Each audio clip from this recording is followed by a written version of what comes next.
Yo, what's rolling? Let's do this thing. The Monday Night Meltdown has begun. The pimps, the players, the hustlers, the people to bust them, and everybody else in between. From Costa Rica, California, Montreal, Weehawken, Winnipeg, San Diego, Atlanta, and of course, the Sioux. Let's roll. We appreciate those of you who are stepping up and joining us here this evening. And so we've got another crappy NFL football game on. Good thing the NBA is going to be stepping up shortly to entertain us, unlike the National Football League. 10-3 in this game. Motherfucking train wreck. Giants, been held without a touchdown so far. Of course, we all saw this coming. In-game total's 33.5 right now. I don't know if they're going to be able to get to fucking 17, let alone 33.5. It's a fucking train wreck. It was a train wreck last night. It's a train wreck. It's a train wreck. It's a train wreck. It's a disaster.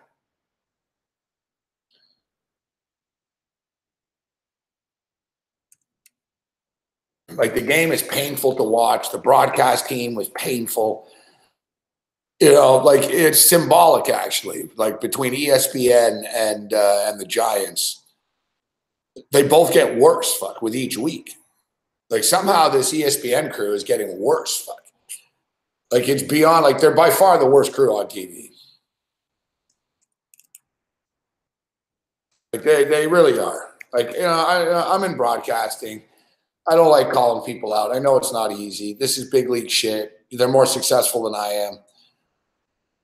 But it's not, it's just bad, it's just bad. Like they're just talking for the sake of talking. Jason Witten's got his tongue so far up Eli Manning's ass tonight. Booger fucking sounds like he's just sort of like, Booger's not really saying what he thinks because he can't really say what he thinks. Joe Tessitore gets excited over fucking 2-yard runs. It's just bad,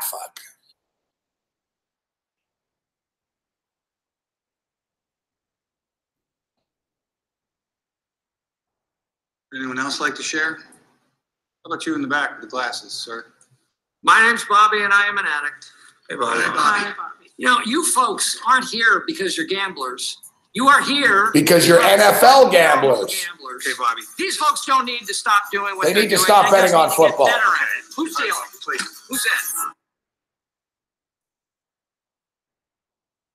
Fucking NFL. This league.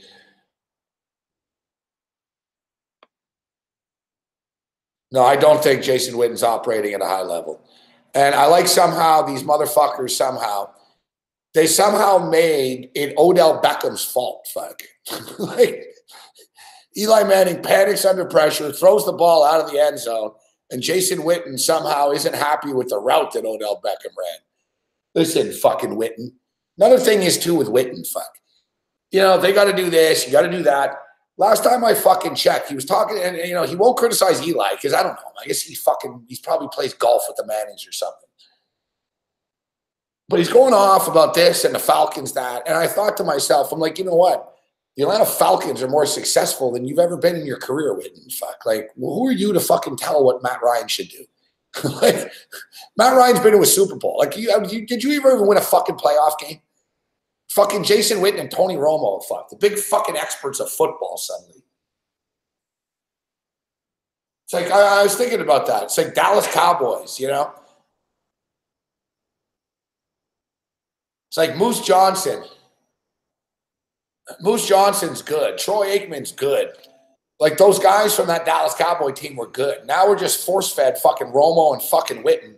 They never won jack shit. They never did anything. Fucking, oh, yeah, you should do this, Jim. You should do that, Jim. It's like, well, whatever, Maybe you shouldn't fucking fumble the fucking extra point, Jim. Fucking Tony Romo, suddenly the fucking expert in all things fucking football. Jason Witten. Witten's just terrible,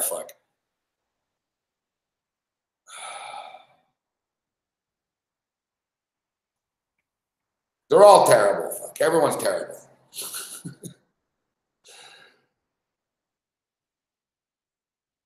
Hey, what's up, Albert? I'm beaten down. I've had a very good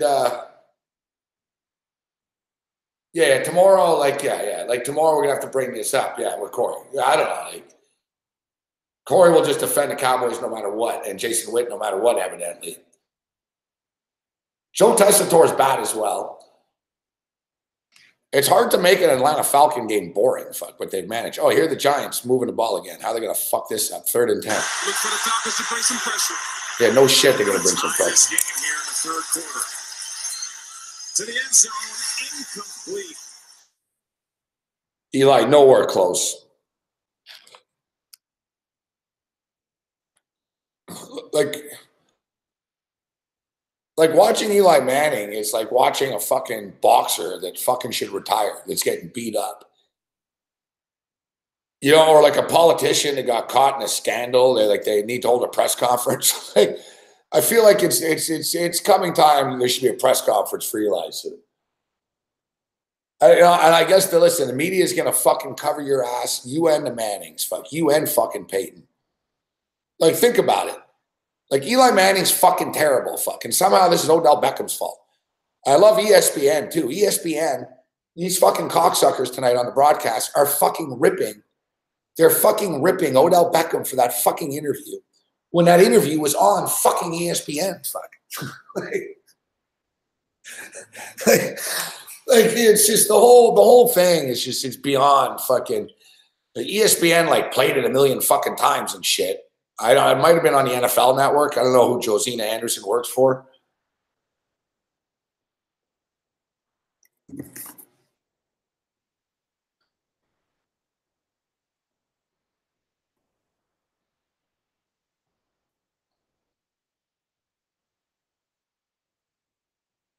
Like Odell Beckham, I said it before, whatever. Odell, what's up, Brooks?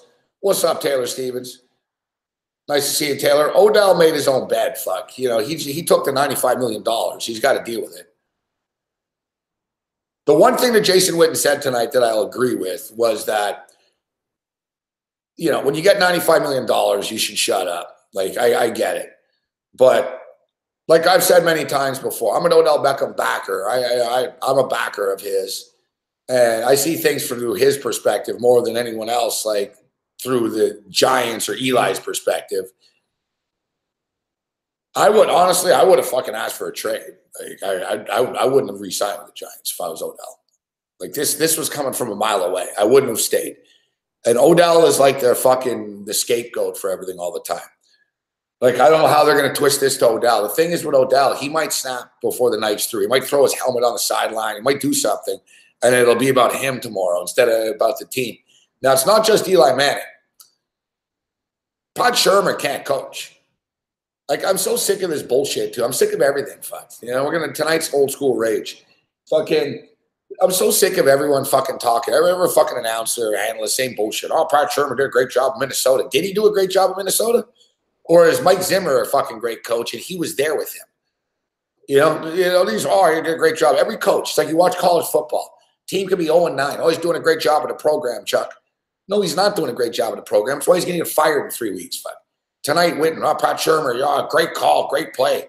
No, it's a fucking shit show. He's got a 1-5 football team. He's got like fucking 6 Pro Bowlers on the fucking roster. And, you know, the Giants should be a good fucking team. They're not. They're poorly fucking coached. They're poorly quarterbacked. They're poorly schemed. The play call sucks. They can't tackle. Like, there's nothing good about them, fuck. Like, he's not a good coach. He's a bad coach. He's worse than McAdoo. He's worse than McAdoo. We thought McAdoo was bad. At least he brought these fucking stiffs to the fucking playoffs.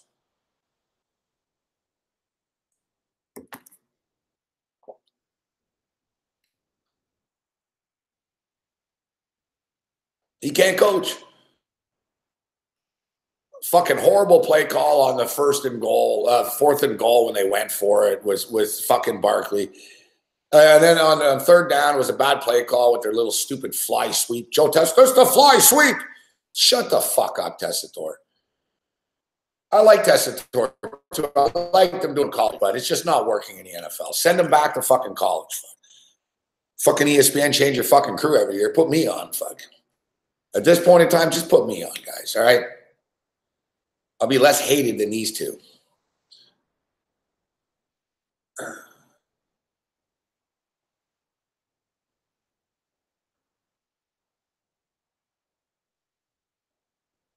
Except I would, I'll be the one getting ripped. Fuck the mainstream media. We'll get to that after. There's like a little, there's like a media controversy in New York right now. There's a media controversy in New York with Francesca and this chick on the radio here that ripped the New York Knicks and called Dolan an asshole and all this other stuff. We'll get to that and how hypocritical the media is. But we got some late night basketball. Fuck, this fucking game, this lead pissed me off. 10-6. I'm done, like, in this game. I had a money line parlay. I played basketball. Fucking Boston Celtics lose. I usually don't do those big parlays, but I did it tonight. Of course, I lose because of the Celtics. The Celtics lost to the Orlando Magic.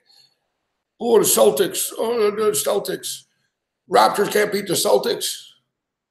Like I said earlier, if the Raptors would have fucking lost to the Celtics, it would have been fucking same bullshit. I would have had a bunch of fuck faces on Twitter. Oh, emergency, the Raptors can't beat the Celtics, right? More Kawhi. Raptors win. You know, no one says jack shit after the fact.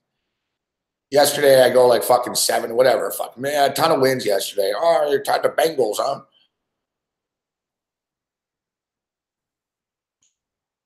That's what Twitter has become now. Twitter has just become people fucking tweeting about how good they are. Hey, look, I want to pick. And they tweet, oh, look, I want to pick. Or it's people bitching to other people that they lost the pick. That's what Twitter has become. Instead of people tweeting like interesting thoughts, comments, opinions, it's all 3-1.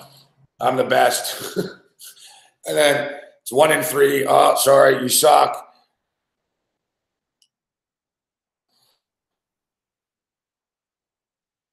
The evolution of online, the evolution of the internet.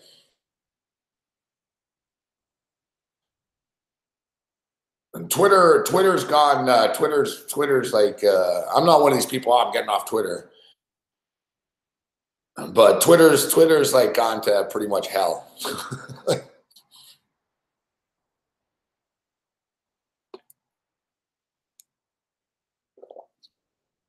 There's just too many stupid people online. That's the problem.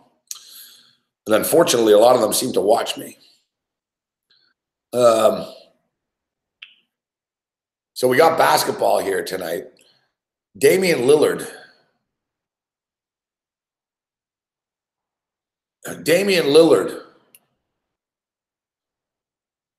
Who I'm a big fan of Damian Lillard. He's one of my favorite players in the NBA.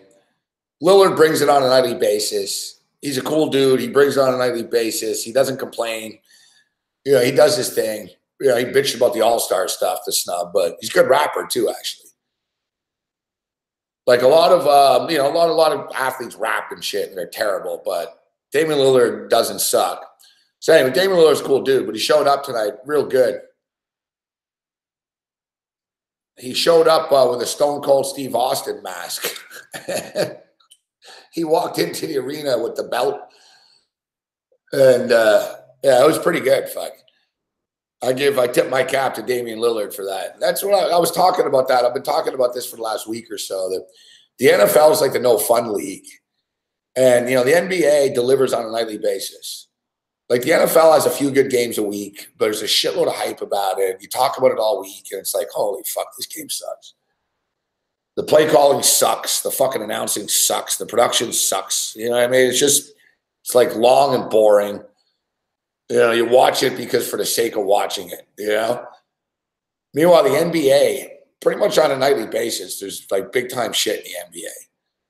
You know, the other night you had fights. You got marquee matchups every night. Tonight you got another big one here with the Lakers and the Spurs. So as far as this game is concerned, you've got suspensions going on here, right? You got suspensions going on, and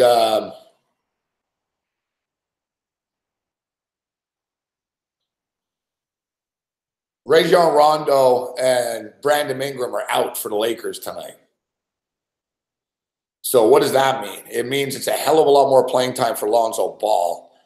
So what does that mean? It means that it's a lot more offensive production for whoever's playing against Lonzo Ball and the Lakers. Listen, the Lakers are already a bad defensive team as it is. They're giving up 126 points a game. And, you could say, oh, it's only been a couple of games. Yeah, whatever. Fuck. You know what I mean? The Raptors have only played a couple of games, and they're giving up 98 points a game. So, the Lakers don't play defense. LeBron doesn't play defense. He doesn't. He can when he wants to, but he doesn't seem to want to right now.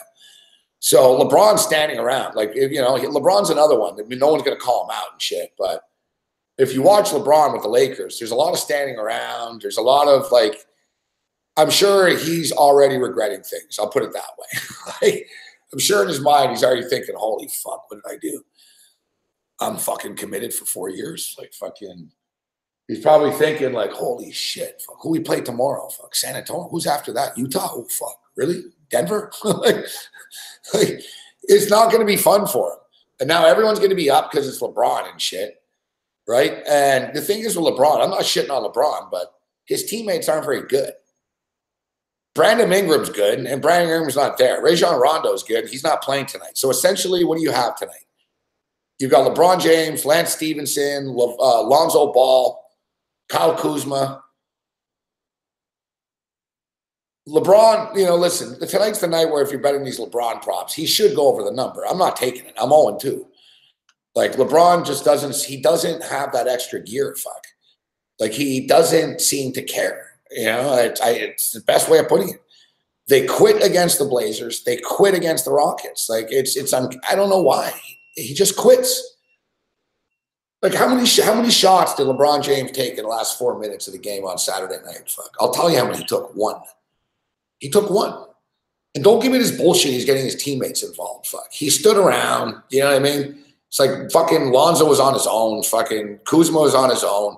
It was part of the big picture. He's teaching his teammates. No, he's not. It's just he is who he is. Fuck.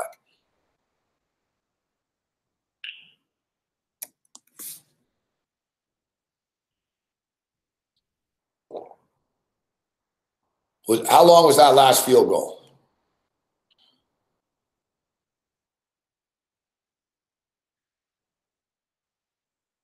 There we go. All right. At least we're salvaging a couple of props out of this train wreck of a game. That's the thing. The East is easier. The West is fucking hard. Listen, it's early in the season. There's a long way to go. But it's not easy to make the playoffs in the West. I don't like the season-long futures of a fucking league that's going to take as long as this does. The NBA is a long season. But they don't have a hope in hell of winning 49 games. Their win total is 48.5. Are you fucking kidding me? They're not winning fucking 49 games. Like I said, the Portland Trailblazers won 49 games last year, and they were the 3 seed in the West. And the Blazers were good. So that's the 3 seed. The West, the Western Conference, they cannibalize each other. It's hard to win games. The Raptors and the Cavs and the Celtics throw 58 and 60 up every year. You know what I mean? It's easy. Fuck. You're playing the fucking Atlanta Hawks fucking all the time. And the New Jersey Nets and shit. Brooklyn Nets or whatever. It's a different breed in the West. There's not a lot of free pass. What games are a free pass in the West? Sacramento, Phoenix. And even they're not free pass games, but you know what I mean? There's no nights off in the West. It's very competitive and it's a fucking grind. The travel is more of a bitch. On the East Coast, everything is close.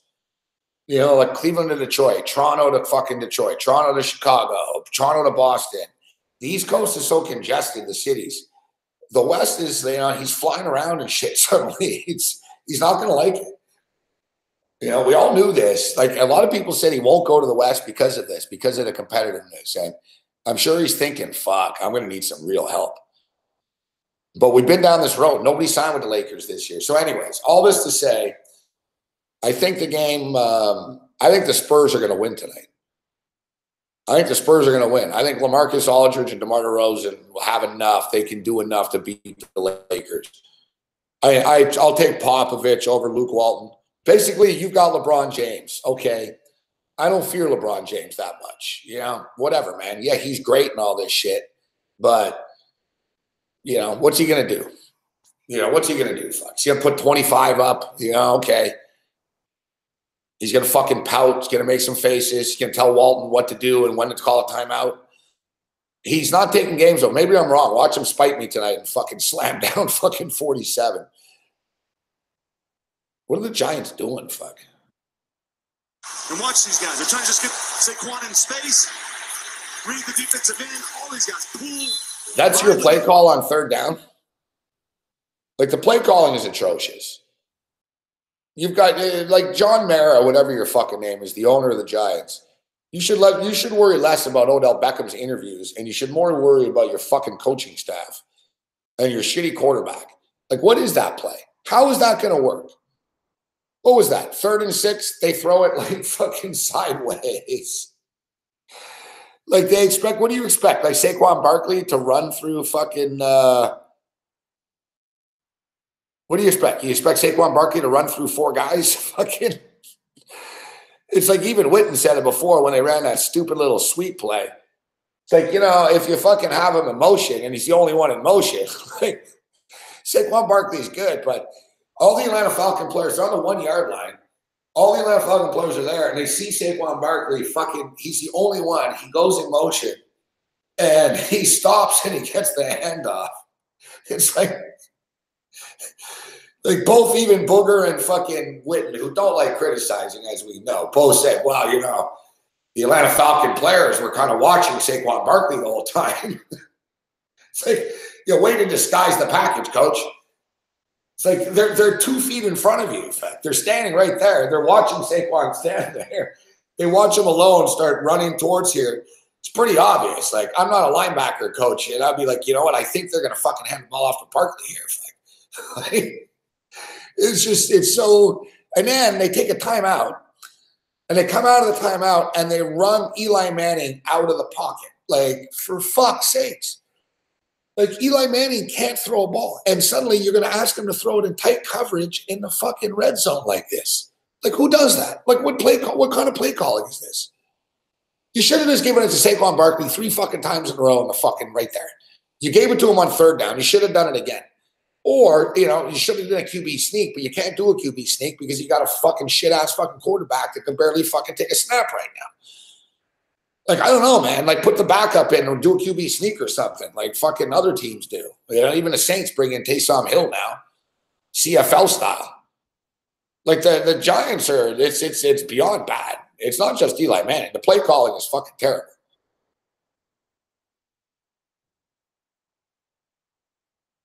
Let me get this play in. My account is terrible, man. I built it up. I'm taking a beating, man. The fucking props last night, props tonight. Any of these loser quarterbacks even getting close to the – I haven't even looked at the stats. I'm, like, depleted. I'm beaten down here.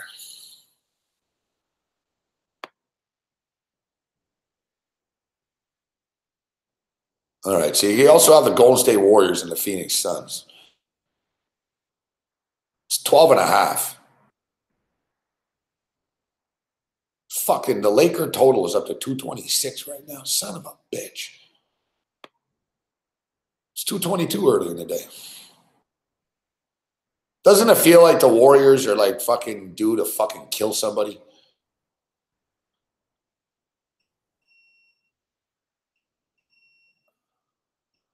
I'm going to take the Warriors minus the points. We're taking the Spurs +1, and we're taking the Warriors minus 12. Actually, it's, minus 12.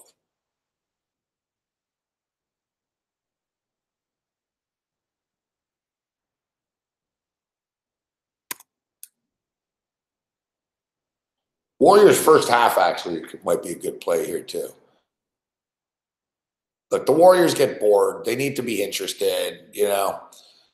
Them losing and stuff, they should be a little generally interested tonight, at least to win. Right? Him on this play action.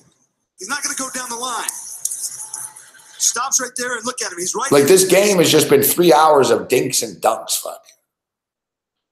We're gonna have to switch over to the basketball here in a minute or two. All right, give me a second. I don't know if you can hear this fucking beeping, but I'm a one-man operation here, man, and I'm doing laundry. Third one, there it is. that. 6'4". Matt Ryan. Oh, there's some bad teams. Arizona, Buffalo, the Giants, and the Cardinals. They're all like, I don't know. It could, they're all bad. We just kind of sit down on the bench and you do your business and move on. That's what we did. Look, that's too much information. No, it's not. Listen. All these deep wide receivers wanted to go to the bathroom. As a defensive lineman, we didn't go to the bathroom. You sat on the bench, did your business, and you got up. Oh, boy. That's real, kid. Bug. I mean, that's just real. Hey, Bug, thank you for being you.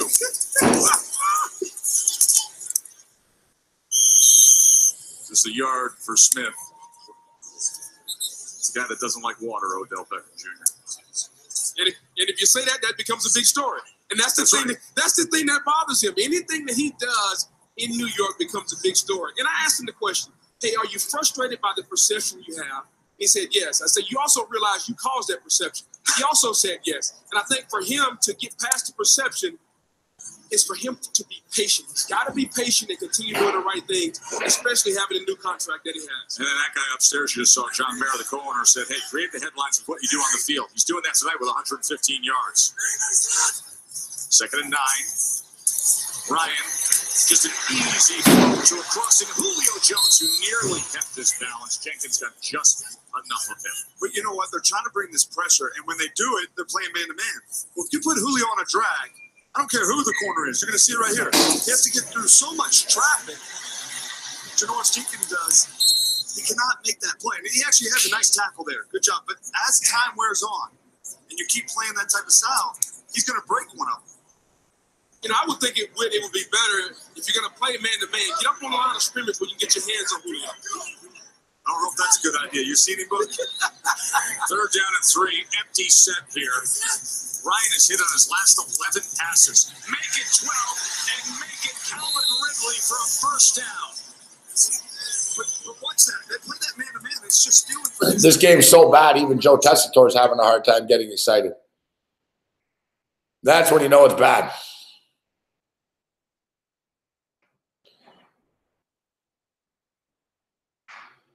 The Atlanta Falcons moving to football right now. It's 13-6, under 8 minutes remaining. Giants are going to be held out of the end zone, it looks like, in this football game. You look at the body language of the Giant players, completely depleted, completely beaten down. Now, the other big news in the National Football League today was Amari Cooper. Amari Cooper was acquired by the Dallas Cowboys because the Cowboys are fucking stupid idiots.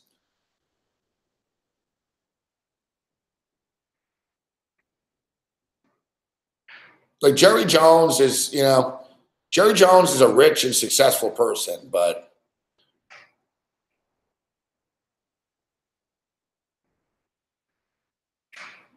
the Dallas Cowboys, like, they're nowhere close to ever winning.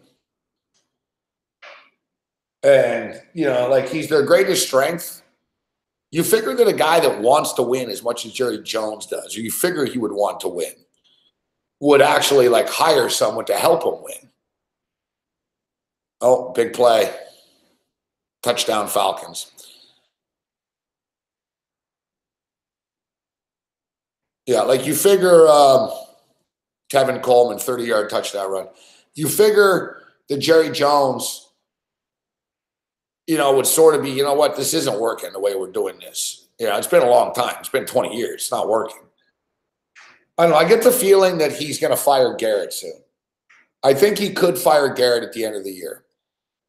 I think Jones is going to look for a scapegoat because you got to remember he can't be him, right? God forbid. It's not his fault. But ultimately, I don't know. I don't think Jerry Jones really cares about winning, to be honest with you. I think he'd like to win, but the Cowboys are the most highest appraised team in sports in the world. Pretty crazy. Like, the Cowboys are worth more than Real Madrid and shit. It's like $2.3 billion or something. Like, the Cowboys are worth a lot of money.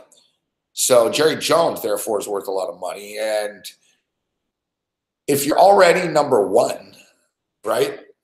Like, what changes? You don't really make more money if you win in the NFL. That's, you don't really get that much more money. you might, you'll fucking sell tickets and shit. But the thing is, my point is, like, winning a Super Bowl helps a team that's not popular, or it helps a team that's sort of on the ropes and it buys them time. Like the Tampa Bay Buccaneers, you know what I mean? The Buccaneers winning a fucking Super Bowl was massive, right? They were able to sell season tickets off of it and save their franchise. Seattle, it bought it buys like 20 years of goodwill almost, But the Dallas Cowboys, they already sell out. Like if they're the number one, it's the same thing. Dallas Cowboys and the Montreal Canadiens are the same team. Like they're the same thing. It's like there's not an incentive to win if you're already winning. Like if Jerry Jones is saying, well, I'm already the richest owner in the league and my team is the most valuable in the fucking league, I've obviously already won. So what? The Philadelphia Eagles won a Super Bowl last year, but I'm worth fucking way more money than they are. Right? And I'm going to make more money than they will this year. Like the incentive isn't there. So anyways, from a football standpoint, though, the Oakland Raiders, we've criticized Gruden. I told people coming into this that Gruden was not going to be a good fit with the Raiders. I was not on board with this. And I thought that it was a public relations hire and that Gruden would get frustrated. The Raiders would get frustrated. It was just sort of everyone's going to be a loser in this deal. Now, the Raiders have been terrible, right? So earlier in the year, it was sort of like, well, no surprise here. Gruden's out of touch. And, Gruden's stuck in the past. Yet, I think I'm wrong. And there's Lewis Hamilton at the football game thinking, holy shit, this is boring. So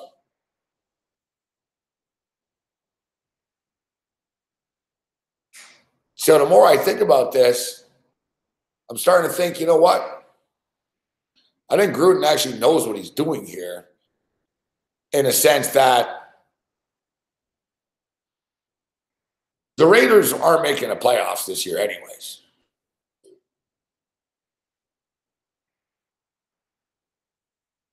Like they're not making the playoffs, right? They weren't going to make the playoffs. Like Kansas City are fucking a juggernaut. Everyone in the NFC North besides Cleveland is pretty good, or AFC North. You got Pittsburgh, Baltimore, Cincinnati. They're all going to be in the mix. You got the Chargers who are good. You got the Patriots. You go down the list, right? You got the AFC South. The Raiders just, I think Gruden knew and looked and said, all right, this team, whatever, man, this team's not winning. They're not that good. Like, you got to understand, when the Raiders won 12 games 2 years ago, it was a mirage. I remember the late, great Dave Malinsky, who we'd be talking to right now, actually. I remember the great late Dave Malinsky pointed out the Raiders about just, how they were probably the worst 12-win team in the history of the NFL. And they had a point differential of like 9 or something like that. Like the Raiders got fucking lucky 2 years ago. Like it happens. You had a good year. Look, the Buffalo Bills were 9-7 last year, right? Like teams, you don't have to be great to have a great year. So the Raiders, everything fell into place. You remember Del Rio went for it a bunch of times and it worked out. He went for 2. Another time, another team went for 2 against them and didn't get it. It was a fine line, right? Shit fell into place for the Raiders. And, they had a good year. But it never really meant that the Raiders were this great team. And it fell apart last year. And the reality was the roster was pretty fucking thin. And they're going to Las Vegas in a couple of years. So ultimately, I think Gruden knows what he's doing. I'll give Gruden and McKenzie credit, actually. Like, they gave up Khalil Mack, but he would have been wasted there anyways. And they got draft picks. They gave up Amari Cooper today. And for the life of me, it's amazing that the Dallas Cowboys are this fucking stupid that they would give a first-round pick for Amari Cooper, who was a first-round pick in 2013. So we'll put it in these terms. So basically, like Amari Cooper was a first-round pick in 2013. They gave a first-round pick for him now. It's like basically buying a car from 2013 with a bunch of mileage on it that's not kind of beaten up and running out of gas and paying the same price for it. Now, you can argue the car is still in good shape. Amari Cooper's only 24 years old, and it surprised me to learn that he was that young.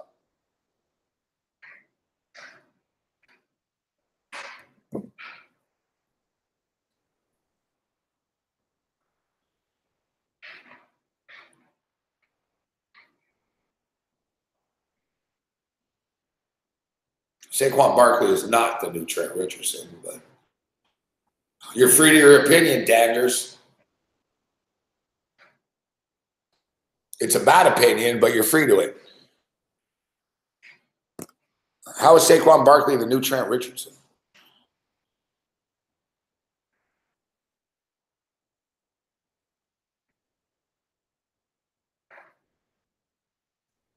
So, Amari Cooper, a first-round pick.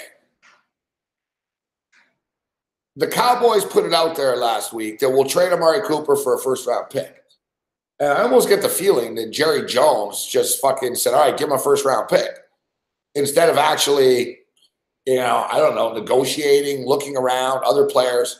Now, what I don't understand is, truth be told, Amari Cooper is not even better than Dez Bryant is. So you could have just kept Dez Bryant and not given up a first-round pick. Like, if you look at the Cowboys, teams have to be realistic, right? So if you're the Cowboys, you have to say to yourself, look, fuck, we're not beating the Rams in the playoffs. Let's just say for some reason, if you're the Cowboys, like, honestly, you're in the room with Jerry Jones, like Jerry, Steven, and whatever, and Garrett sitting there. You have to say, all right, guys, this team we have is kind of average, but yeah, we'll battle it out. We'll probably be 8-8, 9-7 at best, 7-9. They have to, like, the Cowboys, like, and it's like the Cowboy fans, actually. It's like Jerry Jones overrates his own talent instead of being a realist. So the Cowboys should just say, look, the Rams are unbelievable this year. They're unstoppable.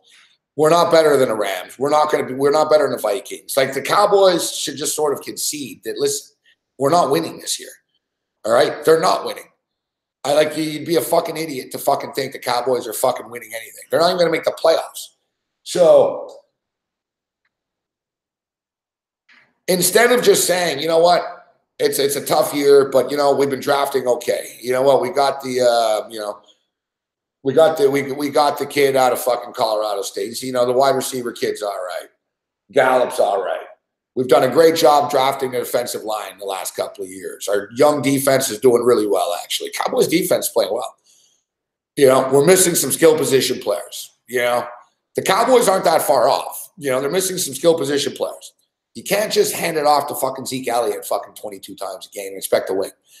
So instead of just saying, we're not that far off, let's fucking just play this out this year. It's a shitty division that we're in. Maybe we can win a division at 8-8. Fuck, you know what I mean? 9-7 wins this division, but we're not going to fucking do anything once we're in the playoffs.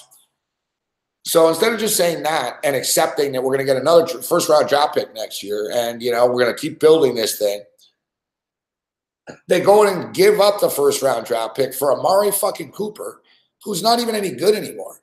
And I don't know. I don't know if a change of scenery will be better for him. But the thing is, like I said earlier today, if you do a change of scenery and you put Amari Cooper on the fucking LA Rams, then yeah, he'll be all right, as the third guy or whatever. The Raiders just traded him as like the Cowboys just picked this guy up like he's the number one. And you heard Witten and fucking these guys, these fucking idiots tonight talking about, the Cowboys finally have a number one wide receiver again. I guess Witten wants to, keep his golf club membership at fucking Jerry Jones's club. So Witten's praising the fucking deal. Like, the Cowboys have this superstar wide receiver suddenly. It's like, are you fucking kidding me? Why do you think the Raiders got rid of him? Fuck. He was so good. Like, he's not so good. He's only 24, but he's not so good. Like a lot of Alabama players, he's not good in the NFL. All right? He's regressed. People are wondering even if he even likes football. Like, I said this before, Alabama players get burnt out. It's not that all Alabama players suck. They get burnt out. Like, Amari Cooper's 24, but it's like he's 30. You know what I mean? And I've seen this with other Alabama players, and I've read a lot of interviews with these guys and shit. And Reggie Ragland brought it up, but it was a guy in the Bills there. It was Ragland, I believe, and he was basically saying about how it was like a boot camp and shit, Alabama. He goes, it was very, very hard, And he was saying about how the NFL is a lot easier. Leonard Fournette said the same thing. He said it's a lot easier in the NFL than it was at LSU. Like, practices and just everything. Because the NFL, they don't really like the NFL. The practices aren't like fucking brutal or anything. You know what I mean? The players make too much money. It's not the old days where everyone's killing each other and shit. It's mostly walkthroughs. There's like a limit of how many hours fucking they can practice. It's not that bad for the players really during the week. So, and plus they're paid, right? They get Tuesdays off. You know what I mean? The NFL players all get Tuesday off. It's like the off day across the league. So, I'm not saying it's a great life. They get beat up and shit on the weekends, but I'm just stating that the Alabama players, they go through like this fucking psychotic shit with Nick Saban for years. And it's so intense. By the time they get to the NFL, they get the money. It's like a fucking relief. It's like, all right, I made it. Fuck, I got here. And then some of them will make it through after. Julio Jones is really good. There's a few good Bama players, but for the most part, I stay away from them if I was a GM. I'd really have to be sure. Like, I'd really have to be fucking sure that the kid is really, really, really, really a competitor. Because it's hard to compete once you're rich, right? Like Julio Jones wants to compete. He's rich. It doesn't matter. Like we talked about that with Kevin Durant. Kevin Durant is rich, but he still wants to get better. Steph Curry is rich, but he's still like driven. And you get a lot of other guys, Is Kelvin Benjamin driven right now? No. Kelvin Benjamin doesn't seem to give a shit if he plays in the NFL anymore, it seems. He's probably figuring whatever, man. I got $32 million. I made more money than I ever dreamed I'd ever have in my life. I don't care. Like, they don't care. Like Kyle Turley told me, for who and for what.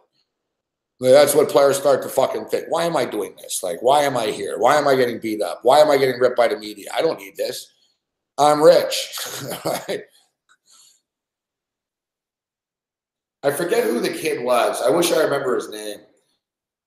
He played for Kentucky, college basketball player. Cops are busy tonight, man. Sirens left and right. College basketball player.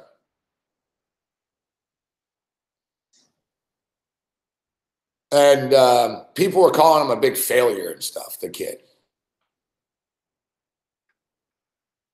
Big bust in the NBA. He skated in the NBA. He wasn't that good in the NBA. He lasted like 3 years. Maybe you guys remember who it was. Which kid was it? Kentucky draft pick about 10 years ago, 8 years ago. Quick NBA career. Hung around for like 2-3 years type shit and was done. He got drafted pretty high, too. He was a fucking center, actually. He was a guy in the middle. Fuck.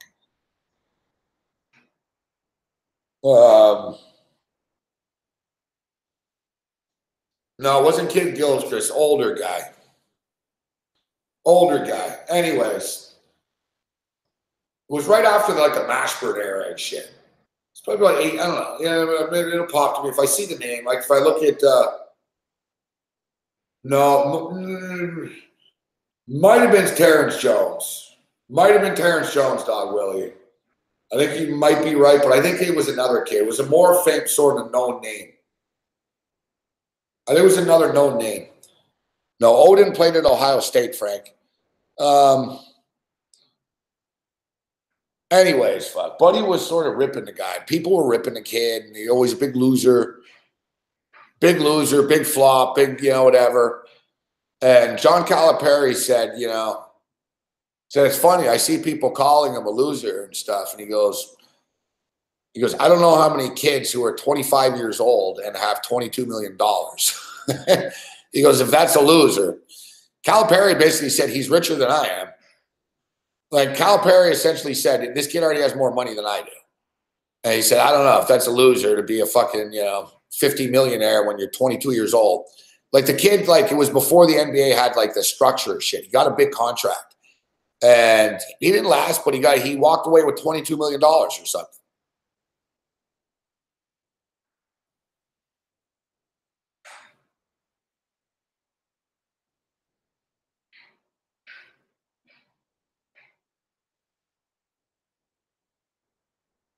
What was this about? Odell going for 2? Yeah, and we don't know about the injury right now, if there's possibly that existing. But one thing I can say, only thing I can think of why you would go for 2 in that situation, I'm just trying to think, what's going through Pat Shermer's mind in this point. All I can think of is if you do get that 2-point conversion and your defense gets a stop. Why would they just went for 2?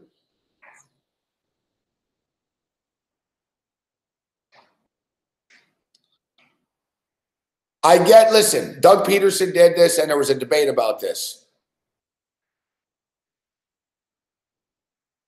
There was a debate about this.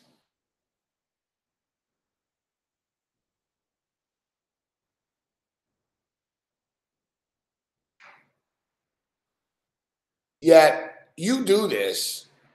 You do that. You're doing that on a good football team where you've been successful. You have a great offense. It's like, yeah, we'll get 2 points, no problem. You know what I mean?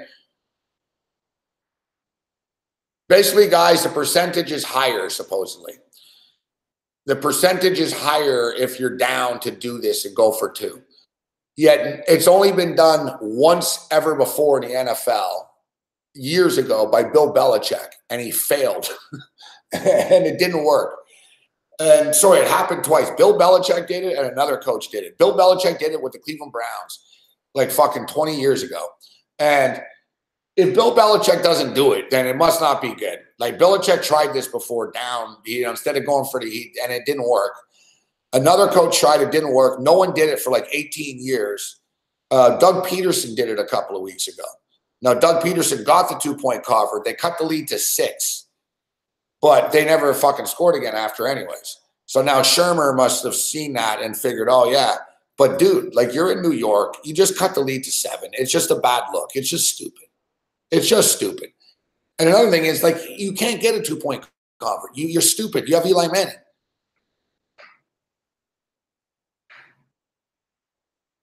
So suddenly the score is 20-12. Even if this fucking game went to overtime, we still wouldn't get the over. Fuck.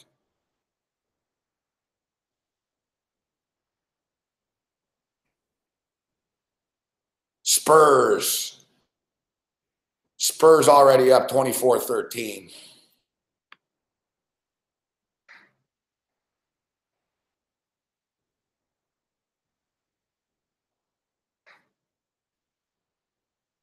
Like, look at this coach. Like, the Giant, like, he really is, it appears like he's in over his head here. This is the type of move here, too, that it just, you lose the sideline when you do shit like this. Like, the players aren't going to be smart enough to understand the analytics of this. They're not going to be able to understand the analytics of this. Let me read you the study as why they do this. Why he just did this.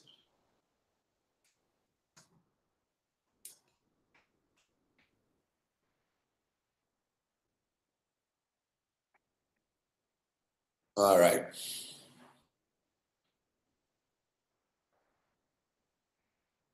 Kevin Cole, the director of data and analytics for RotoGrinder, spelled out the reasoning. If you're trailing by 14 late in the game and you score a touchdown to cut the deficit to 8 points, when you kick the extra point to cut the deficit to 7, you're hoping that you'll get another touchdown and another extra point, which will send the game into overtime. In overtime, you basically have a 50-50 chance of winning. But if you go for 2 after the touchdown and attempt to cut the deficit from 8 to 6, you've changed your odds from winning from 50-50 to 62.5%. 50% of the time, you're going to make the 2-point conversion, in which case you'll win in regulation with a touchdown and a 1-point kick. But there's also a 50% of the time which you miss a 2-point conversion. And in those cases, you have another chance of getting the 2-point conversion anyways. Therefore, it adds up to a 12.5% variable better chance that you will win the football game by going for it. Like, yeah, okay. I guess fucking if you want to bust out a calculator and tell me all this shit, yes. But the thing is, as I stated, I can live with this. This is analytics. This is new school. I get it. I can live with it. But I would be then, you do this if you have a good offense. Like, you're the Oregon Ducks, right? That you see in college, and they go for 2. Alabama goes for 2 or whatever. We score, we go for 2. The Pittsburgh Steelers did this briefly. Remember, Tomlin used to go for 2 all the time. And I don't mind that. I would go for 2 all the time myself. I really would. If I was a coach, I'd go for 2 every time. And I'd expect my fucking team to be able to fucking score from the 2-yard line. Coaches are pussies. So you get up by 8, it freaks the other team out. You just basically have them beat right away. But the thing is, if you're the New York Giants and your offense and you have Eli Manning, you don't have a 50% chance of scoring. Like, the thing is, you have already been stuffed on the 1-yard line tonight. You've already proven you cannot score from the 1-yard line. So let's just kick the extra point here. Let's not, you know what I mean? Like I said, you roll the dice if you're Bill Belichick. And you know what? I'm going to QB sneak Brady. Like, you actually have players and you have a plan. What's your plan with the Giants? You're shocked you scored a touchdown. Now you want to bust analytics out of your fucking pocket.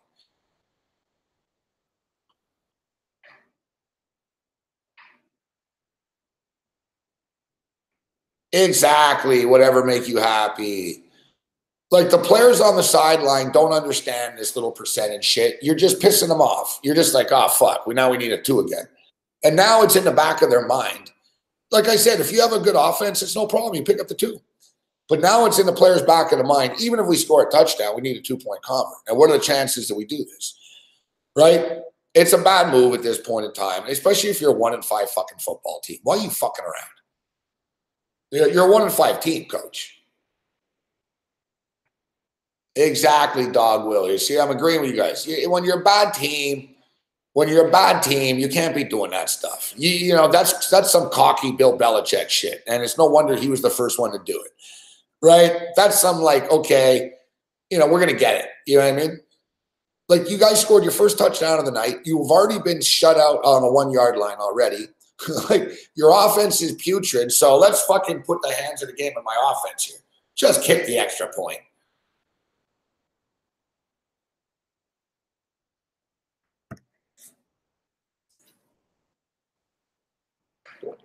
Wow, Bill Belichick also was the first to 2-point convert attempt too. Look, ultimately it won't matter because I don't think the Giants are going to score again anyways, right? So, we can argue, we can debate this all we want. If it doesn't matter, it doesn't matter. It's just the Giant players looked sort of like depressed after the touchdown. There should have been a little zip on the sideline. And another thing is, now what? Now they score a fucking field goal and you're down 11. It's like it wasn't worth it. Like I said, though, the Giants are a poorly coached team. Look at Shermer. He's freaking out. Like, he's breaking down in front of us. He's breaking down in front of us. You see the disappointment and anger and embarrassment on his face. He's actually putting his hand. He's doing the old, like, bad body language. We're watching a man, like, fucking fail in front of us here. It's tough. I'll be honest with you. I did not see this coming. I did not see this coming. I didn't think I thought the Giants win total at 6.5 was a manageable one and they could win 7 games. I thought that this was going to be an upgrade on the coaching staff. It hasn't been. I was wrong. Look at the Giant players on defense now. These guys have battled too. They're not great, the Giants defense, but it's tough when your fucking offense goes 3 and out as much as they do. And you're going to lose your enthusiasm eventually.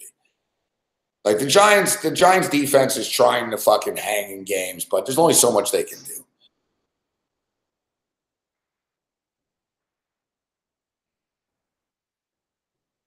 But honestly, I never would have imagined that the Giants would be a 1-6 football team.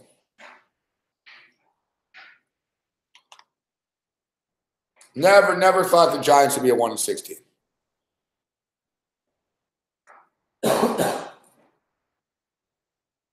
It's a strange year in the NFL this year. And I imagine it's going to get stranger, but I notice, as strange as it is, you notice how nothing really changes in the NFL. Like, it always sort of comes full circle. You'll have an upstart team. There's always going to be a trendy new kid on the block every year, but for the most part, it's the same. Look, in the first few weeks of the season, oh, look at these guys are struggling and not struggling. Ultimately, look, New England, Pittsburgh, Kansas City. Kansas City are killing it, but whatever. Kansas City are in the playoffs every fucking year. So it's the same thing. You know what I mean? Chargers, Steelers, Chiefs. Chargers are okay. You get into the into the NFC. The NFC is different. The NFC is the one where there's sort of a changing of the guard going on here. The problem with the AFC is the other teams just aren't good enough to do anything about it. Like the Pittsburgh Steelers are old and vulnerable, but no one can do anything about it. The New England Patriots aren't great, but what the fuck are the Bills going to do about it? What are the Jets going to do about it? What are the Dolphins going to do about it? What are the Bears going to do about it? There's not a lot of great teams, right? That's the thing with the Patriots. They're not great, but they don't have a lot of obstacles in front of them.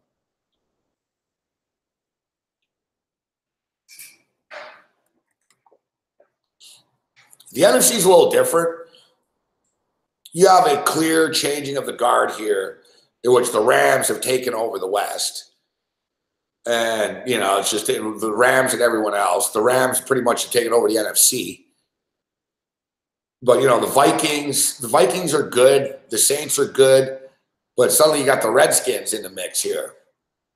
And, you keep waiting for Philadelphia. If Big Man on campus joins a few, you keep waiting for Philadelphia to turn a corner. And I don't know. It doesn't seem to be happening.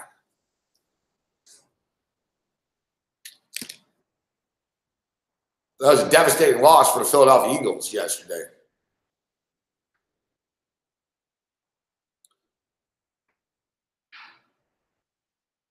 Yeah, the Ravens are good, Matt, but they're not great. Nice to see you, Matt. Fellow Raptor fan.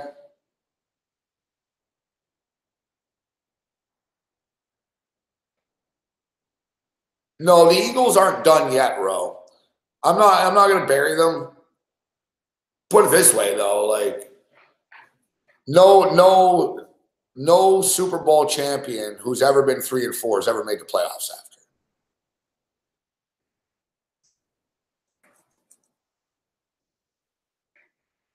The Eagles might make the playoffs, but they're not on the same level as these other teams this year. Last year, they were. Last year, they were like the Rams.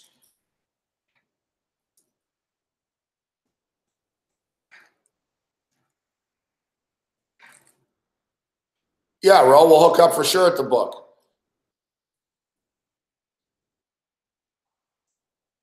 I'm going to be out of town, Ro, though, this week. And then the following week, it's UFC.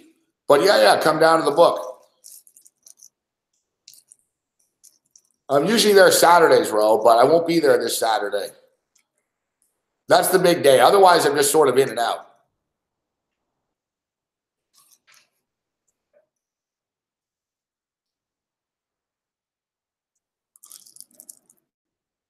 Ro, DM me your phone number. Or we could just set up a time, Ro, and meet there.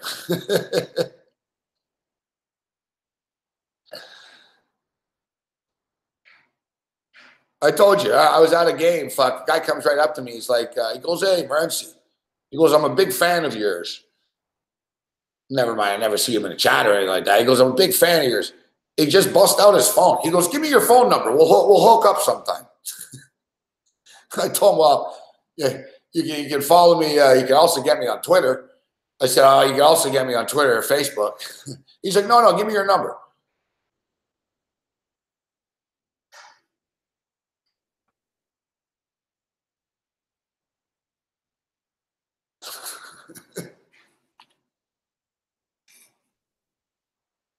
Yeah, I trust you, Ro. You're all right.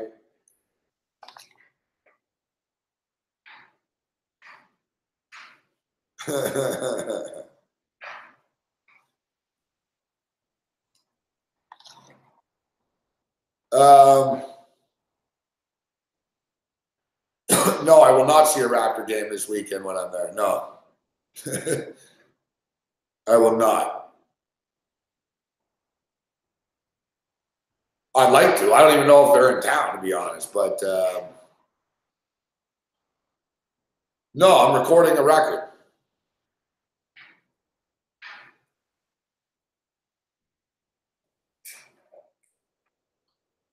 We're recording a record. The finishing touches. And there's a lot of work to be done.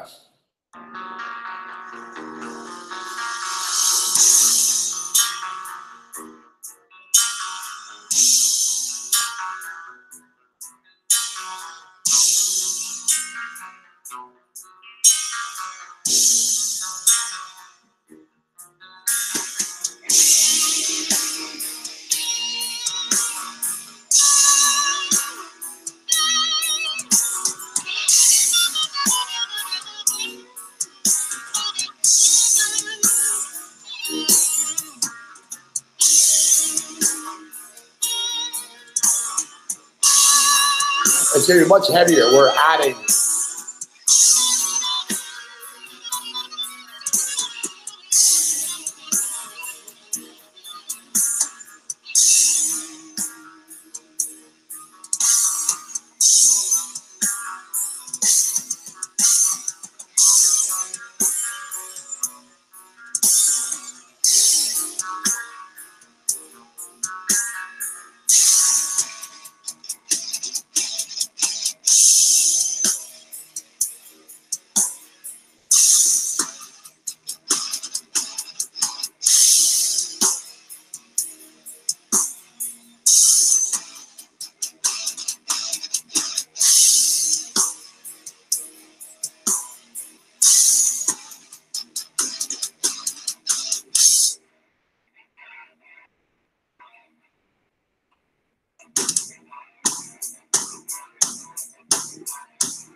Unbelievable. The late touchdown. We actually have the Giants in the Super Contest.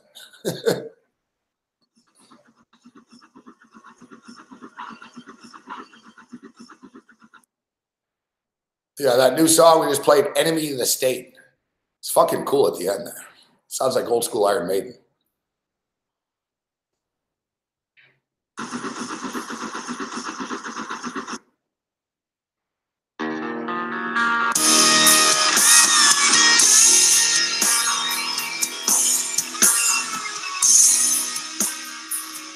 I told you, we got more metal on this record.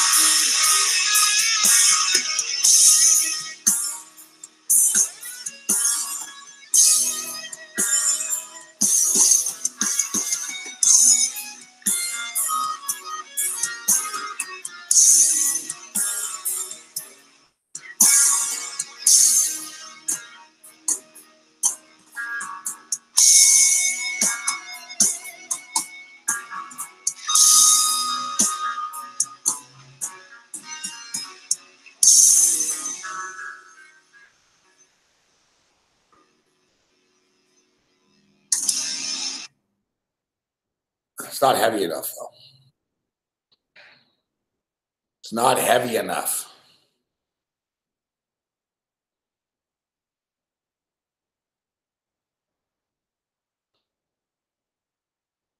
It needs more salt.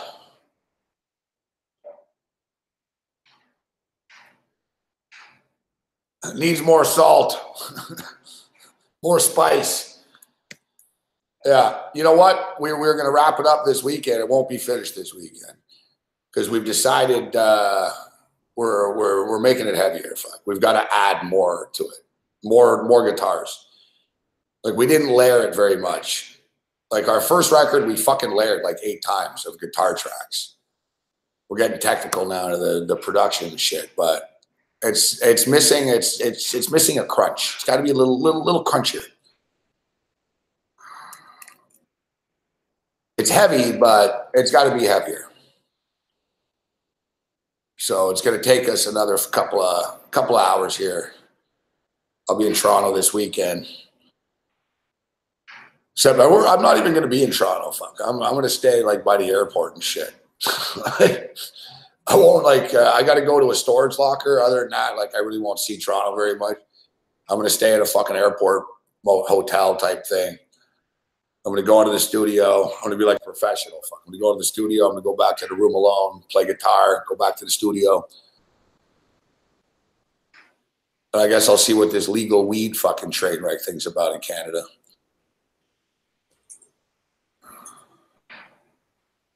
I heard they ran out of weed already. Yeah, more. It does need more cowbell. I'm getting destroyed with the props too, yes, but whatever, man. It's 2 nights. We've been killing it with the props, and we got killed last night. Tonight we didn't get killed. I don't even know what the final stats were. I'm scared to look. All right, let's bring Big Man in 1 second. Let me just look at these stats here. Did the quarterback throw for yards? We get there in the end? Probably not.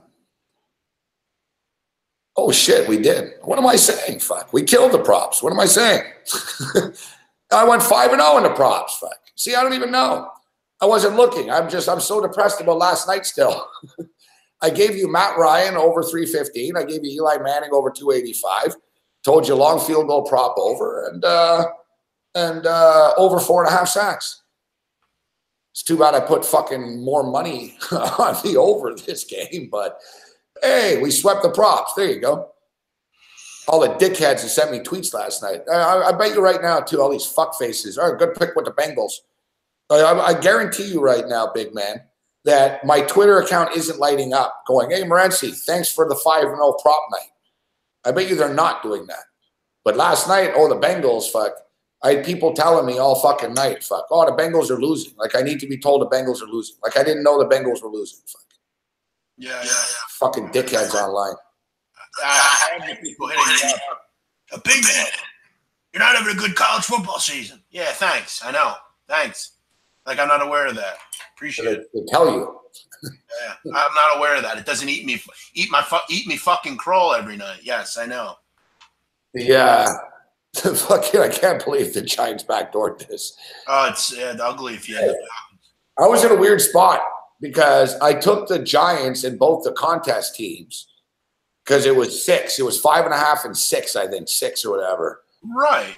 And you know, in the real world, it was 3. Well, it was 4, 3.5, went up to 4.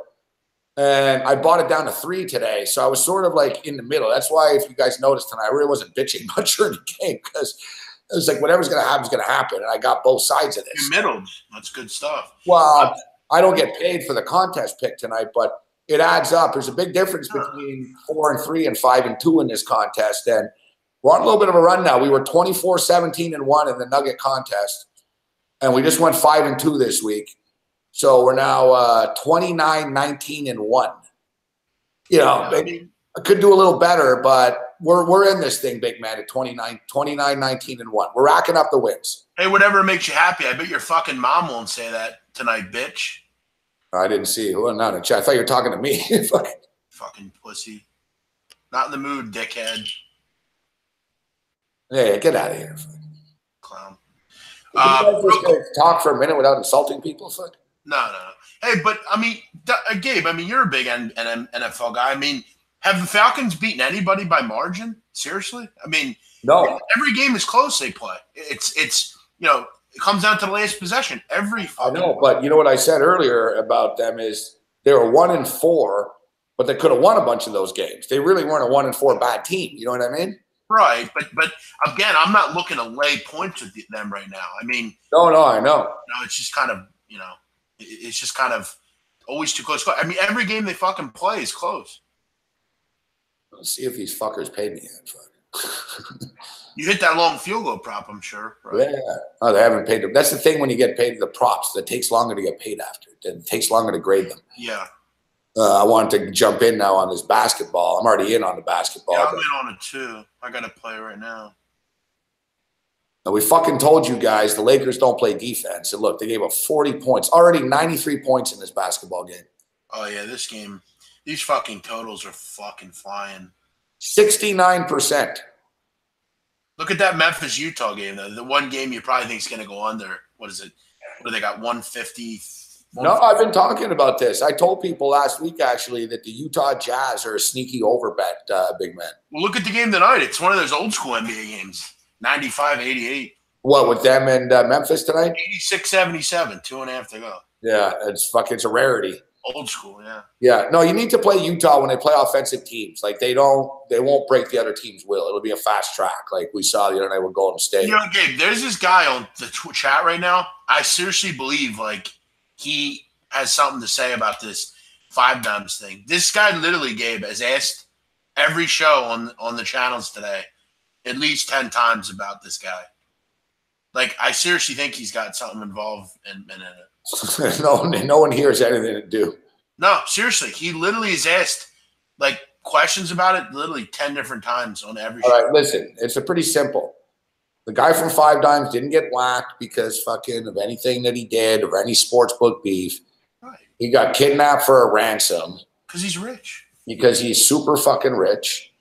And, you know, I don't know why they killed him. I mean, I don't know. They got $1 million. I don't know why. Usually they let you go.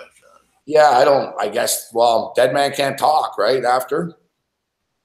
Like, I think the guy in the chat's, like, generally worried about people in Costa Rica, but it's like, we don't know anything, honestly. I mean.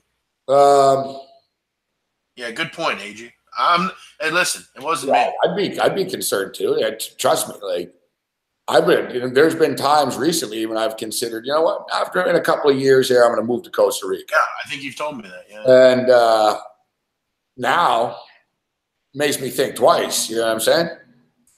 How can it not, right? The thing is, you're an American Canadian. You stick out there. Let me ask you a question. Stick out, you know, and people know, oh, the gringo's rich and shit. Like, you've been there, right? Yeah, I've been there twice. You've been to, but even like in this country. LDDT, fuck. It's not a real mystery. I don't know what part of this is a mystery. Like, yeah, but Gabe, seriously, let's say you lived in like an area, let's say you lived in like West Baltimore, or like Harlem or some bad, like a bad neighborhood or something. Would you drive around every day in a fucking Porsche Cayenne, like being a fucking like? Eventually, something bad's gonna happen to you, right? Oh yeah, yeah. I mean, down there, it's like somebody told me. Somebody told me that basically exactly that he had zero protection ever. Yeah, and he made it clear that he didn't want it either. That he walked around just normally and stuff, and clearly somebody on the inside. I imagine. I don't know who, how. I mean that's the thing, guys. Like. Somebody told me that the other day, who's a smart dude, who's been around for a long time and like around the world. And he said, all these people that live there in Costa Rica, all these Americans and sports this and that, he's surprised that they're surprised that this happens. He was basically like, I'm surprised it doesn't happen more.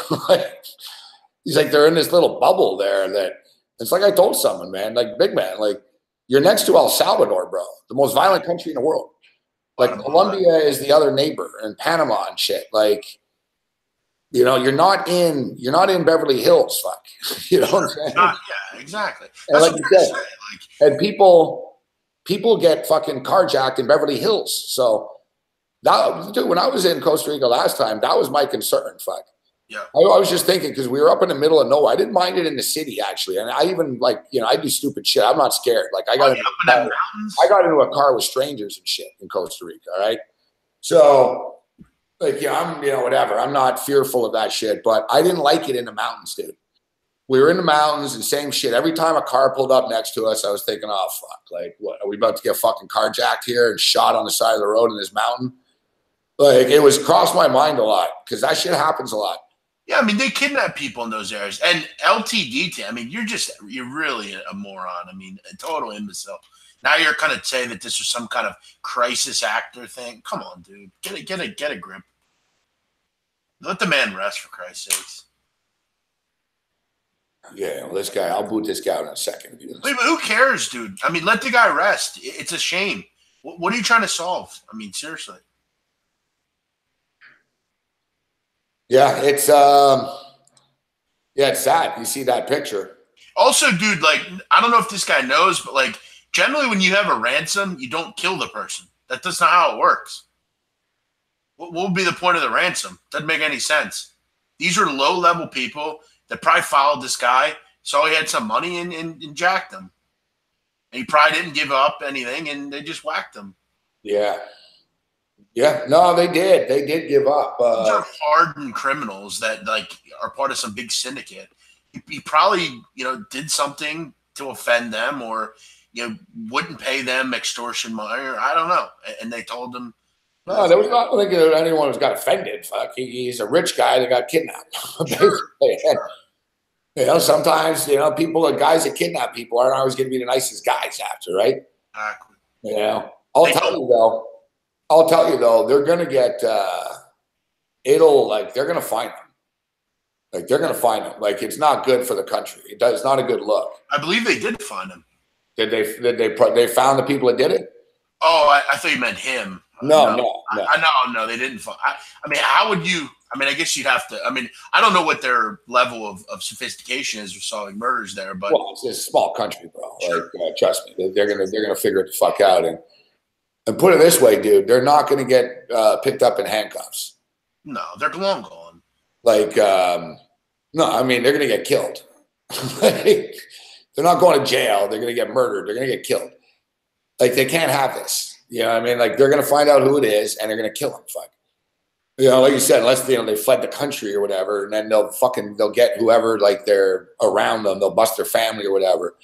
Like people were telling me that in Costa Rica. They were like, it's hard to upset the cops there, but if you do, like basically you're either ending up dead or it's not a good thing for you. Like you don't want to piss them off. And like you said, it's bad business, dude. They make they probably make like $1 billion a year off this shit, big man. Yeah, ransoms, you don't kill people. I'm talking about like the sports books there. Oh, sure. Like they pay a lot of licensing fees, right, to be based out of there. Like it's not.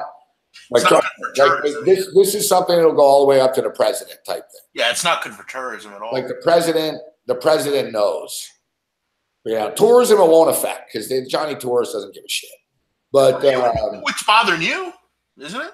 Well, no, I wouldn't be a tourist. I was considering living there. But it's like that. I mean, at the end of the day, it's affecting. No, like me personally, like I would have zero. Like if you told me tomorrow, hey, you know what, you're going to Costa Rica this weekend, I wouldn't be like, oh no, not because of that. You know what I mean? Right. I'm not rich. Fuck, I have hundreds of millions of dollars. I'm not. Like I said, you kidnapped me. Fuck, it's a big disappointment. My bank card, I checked my bank. I had like $57 in the bank today. LTDT, you're asking all of us what happened, yet you read the article. Just give it up and move on. Who cares? The guy's dead, and it's sad. Let him rest, for God's sakes. Yeah, like Jazz says, it's not the first kidnapping to go right. Wrong. It's just, again, Gabe, when you kidnap someone. We're nice people. Like, look, I got robbed before when I was in LA, and I got tied up and shit and blindfolded. And you get tied up and blindfolded and you're lying face first in a carpet, and you've got a shotgun in your back. It tends to think like, you know what, this is going to be it. Fuck, Right. Like shit goes, like when you're captive, man, shit goes wrong fast. Like ask the guy that went into the Saudi embassy last week. Buddy went in, he didn't come out, right? Listen, there is absolutely no sense. You rarely hear of kidnap ransoms that they kill the person. That's just. Oh no, people get whacked off, and we just don't hear about it. Why do that? I mean, you're trying to get the money, and you cut it loose. I mean, ISIS and shit will do it, but like because there's no clues. Like I said, dead people can't fucking. There's no witnesses, right? If everyone's dead, and if you're real smart, then you whack the people that did it. Yeah, it seems like in Saudi Arabia, that's what happened last week, where the guy got whacked in the embassy. I don't know how many of you guys follow this. I'm sure a few of you do, but so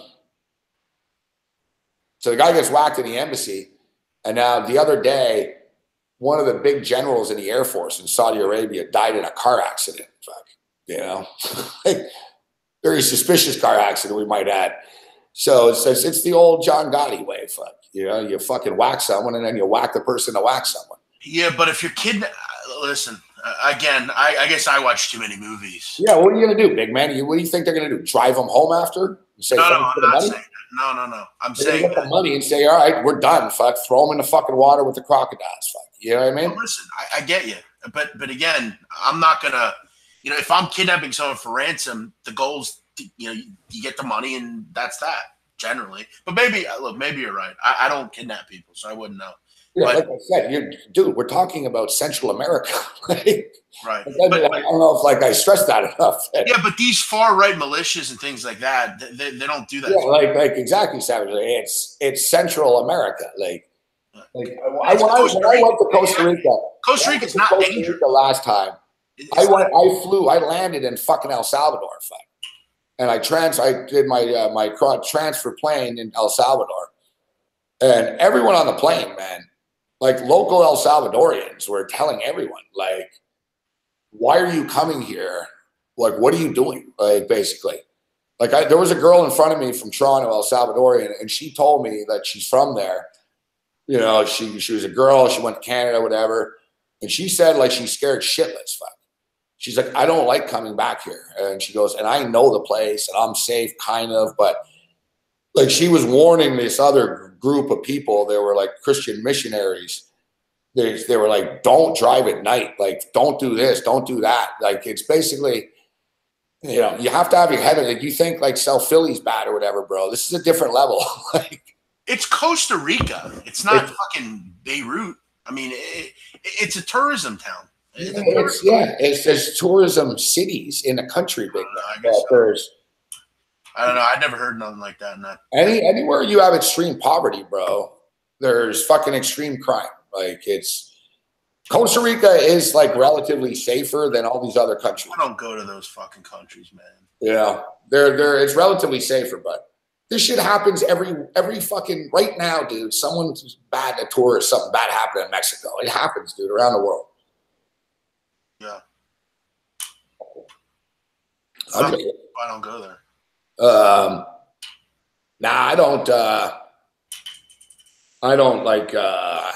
I don't live in fear of this shit. Like I said, that was a business deal. That guy was rich. Probably someone on the inside that worked at the book.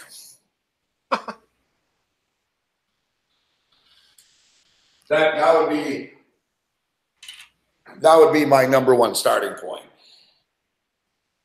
But like you said, the Costa Rican authorities, they're in their own world, right? Sure. Like they're not going to share shit. They could know who it is. Like you know what I mean? It's a shit show. It's their bubble. So basically, I don't know if you guys saw this, but the family hired FBI agents. To two former badass FBI agents. They're the ones that found the body and shit. Like they went there, but it was a little scandal because the FBI agents in Costa Rica, I guess they illegally purchased firearms. So plus no offense, but to him, but I don't think he was high up on the FBI's list of fans. They went after him a couple of different times. No, but I just said the family hired two former FBI agents. Right. So basically all PIs, and for heavyweight shit like this, it's all former cops that do this stuff, right? Right. So the two former FBI guys fucking go there. They're the ones that got to the bottom of this in like a day. But they pissed off the local authorities because they purchased fucking firearms illegally. You can't have guns in Costa Rica. And these FBI guys, I guess they got caught with guns. And then they got out of the country. So it was pretty heavyweight shit. Fuck. So there was a little scandal there. It was the same shit like when there was a big rich guy that got murdered in Toronto, and him and his wife, like really rich guy, like one of the richest men in the world type thing. And the Toronto cops were like, "Oh no, it's a murder suicide," or they were very like, "We don't know," and we think it was a suicide. And everyone that knew them were like, it wasn't a murder-suicide, all right? It wasn't a murder-suicide. And it was heavy shit. This guy was a generic drug king. And so he had the patents for generic drugs, and he was about to flood the market with some new drug type shit. Like he pissed off the pharmaceutical people. And next thing you know, he's dead. And, the Toronto cops were like, we don't know. And it was fucking like a cold case and shit. But the family are like billionaires, so they fucking hired like former fucking CIA, fucking FBI, fucking Scotland Yard. Like they hired a team of and they hired some like fucking badass homicide cop. Fuck. I forget where he was from, but this guy will get to the bottom of anything right away. And they basically right away, man, they were like, this wasn't a suicide. They were like, it was a meticulous setup to look like a suicide. And boom, the Toronto cops were like, oh, how did you figure that out? It's like, wow, because we're actually smart. Yeah, some crazy shit goes on in this world, man. Crazy ass shit. But it's a great, beautiful world. There's just crazy people. You know what my thought on crime is, Gabe? Make money, not headlines. Yeah. Well, my deal is just don't kill people. Don't kill private citizens. Get the money from them, let them go. Yeah, if you can do things without hurting people, that's it. Yeah. I mean, murders attract cops, bro. I mean, do your thing. Don't kill nobody. Yeah, it's a crazy story. I mean, hopefully he rests in peace. His family finds closure. Well, that's the thing, butchered sports. Like locals get fucking kidnapped and shit in these places. It's not like fucking, it's a crazy world. Fuck. We take it for granted. There's crime here in North America, but we take it for granted the safety that we live in. Fuck. Let me ask you. Exactly, Haynes. You know the story. You wouldn't put you'd put Southside Chicago up above Costa Rica? It's more dangerous there, I would think. Yeah, in a designated area. You know what I mean? Right. I mean, those crime rates in American cities, it's condensed, to like an 8-block radius or whatever. Fucking, I know Chicago's spread out a little bit more than that, but yeah, Chicago's right up there, dude. Yeah, I mean. Exactly, SC Video Show. That's what I'm saying. You don't drive around a fucking country like that with a car like that. You follow them around for a day or two, you know the deal. Yeah. Obviously, people would know, right? Sure. Yeah, I wanted to go to Kingston. I was going to go to Jamaica, and people were like, that's bad there. Like, people did bring it up. You're going to get robbed. There's certain countries. You stay the fuck out of, yeah. Dominican Republic is another one. Sure. Dominican Republic is like everybody I know, and I know like world savvy travelers and shit. Everyone told me, don't go there, Morency. They're like, you're going to get fucking jacked. Unless you got to, like, Punta Cana or something. No, you're going to get hit by the cops. That's the thing. Like, they extort you. Fuck. You know what I mean? We're going to arrest you unless you pay us. And they do it to everyone, supposedly. Like I've met, like, you know, like 10 people have told me that. They're like, oh, yeah, Dominican, I got shaken down for $200. Fucking, you know. They used to do that in Mexico. It's not as bad anymore. All right, give me a second. I just got to go to the bathroom for a second here. Yeah. I have no interest in going to those. Same with Cuba. Like, you know, I know Cuba's banned in America, but a lot of Canadians go to Cuba. Sure. And a lot of Canadians have no problems in Cuba and love it, right? Sure. But if you fuck up in Cuba or they think you fuck up, you're fucked, bro.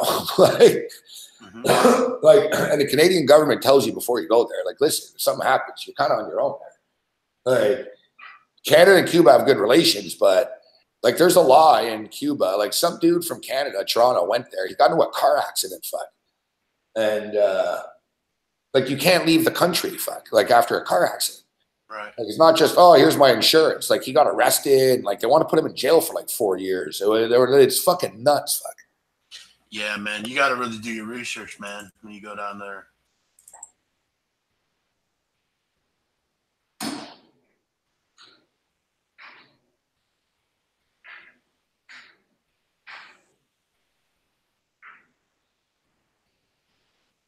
I'll just stay here. I'm all right with that. Jersey, Philly, I'll just stay here. That's fine with me. Maybe go over to England once in a while. When I retire, get a house in Albania or Italy. Everything's all right. I'm aware it's Albania is dangerous. I'm fucking from there. See this right here? See that right there? Mstraje Shqiptar. Shqiptar, bro. Nayem. What a shit show the NBA is tonight. I'm having a fun time with it. I'm looking forward to hopefully cashing my bet.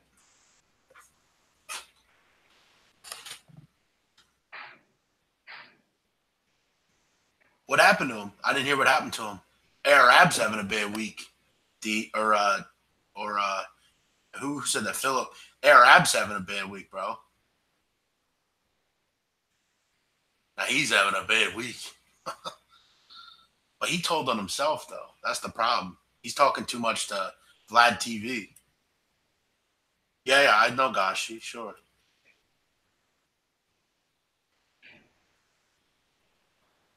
I'm on the Wizards. +4.5.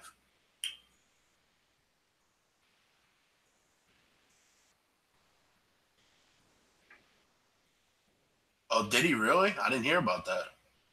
Last thing on this too, big man, is I was just thinking about this too. If I was the investigators, you asked too, why would they whack him? And it's a good question, actually. You know, you think, okay, they got $1 million out of it. They made money. They wanted more too. So why didn't they just wait to get more or whatever? But it would lead me to believe also that he knew who they were. Sure. I wouldn't. You see what I'm saying? Yeah, I wouldn't. If they're strangers, they're masked, whatever. It's like, yeah, okay. If it's inside and they know we can't let him go, he knows who we are.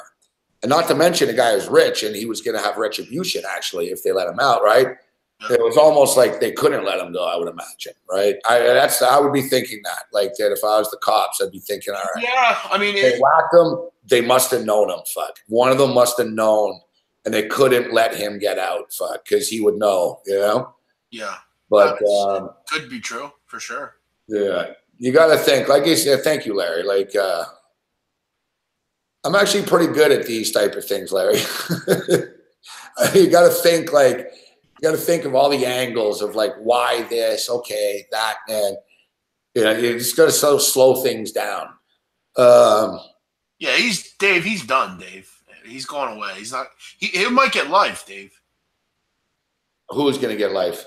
This Philly rapper. He got arrested over the weekend. A big rapper. He's one of these rappers that goes on all these different. He talks about everything he does. He's done, dude.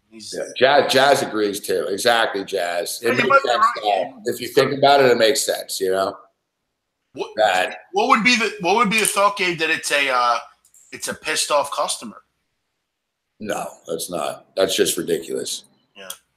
Somebody mentioned that. I was like, no. I mean, so what? Pissed off customer in his fucking sister's basement somewhere?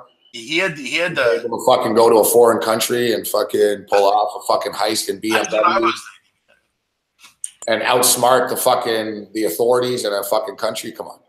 Right. Like, you know. But anyways. I was on there, Philip. He had me on Gabe had me on like a week and a half ago. I'd love to interview Corey. I think he's interesting. I think he's an interesting cat. So yeah, so you saw me tweeting about this earlier, and not a ton of people really care about this, but it struck me as interesting. Yeah, I'm a big Mike fan, so I always. I'm not a Mike Francesca cheerleader at all. Right. I think he's whatever, but you have to admit he's kind of funny though. Like the way he was good 20 years ago, but the guy falls asleep on his own shows now. That was funny. Yeah, I mean, it's to the point. And he acted like he didn't do it. The other day, the last couple of months ago, he was talking about how they should have a format where you bet on points and how many. Yeah, fantasy. You try to say. Yeah, like he basically had no idea fantasy DFS existed. Right? He goes, "I invented this." It's like, okay, Mike. No, it's just funny because people call into him and say they'll ask him should Vince Lombardi be the next coach of the Knicks and stuff? Oh, yeah, no. Well, that's what it's kind of sad though, dude. That it's like people it's funny though, sort of troll shit now. So yeah. So, anyways, this Maggie Gray chick is a talk show host on WFAN. Maggie Gray. Where were exact comments? Fuck. So Maggie Gray went on WFAN. Last month or a couple of weeks ago. It wasn't the other day. They just found out about it essentially. Well, she has her own show. Yeah, so she has her own show on WFAN, and she called James Dolan, the owner of the Knicks and MSG and the whole conglomerate and whatever. She called him a hypocrite and a vile piece of trash. So Dolan was friends with Harvey Weinstein. Harvey Weinstein, of course, was sexually fucking casting couch everyone. James Dolan has a rock band, believe it or not. The guy plays the blues because he's had a lot of heartache in his life. So he plays the blues in his rock band. He wrote a song, I Should Have Known, that was supposedly about Weinstein. So this Maggie Gray chick goes on WFAN on her show, and she goes, he's a vile piece of trash for writing that song. And she also went on to say, I had the original quote actually, but she basically said she should shove it up Dolan's ass. She doesn't care. She doesn't care if she's ever allowed in MSG again, that Dolan's a snake and he knew. And basically she said that James Dolan is a hypocrite, that he's saying that, I should have known about Harvey Weinstein. She said he did know about Harvey Weinstein. Just like he knew about the Anusha Brown Sanders woman that was being harassed by Isaiah Thomas. And she said, it's pretty ironic of this guy to write a song about, the Me Too movement when he's covered up sexual assault, abuse at MSG. So it's pretty heavy shit. And then she called him a vile piece of trash. So James Dolan just found out about this and basically fucking told the Rangers and the Knicks that their players are not allowed to go on WFAN at all.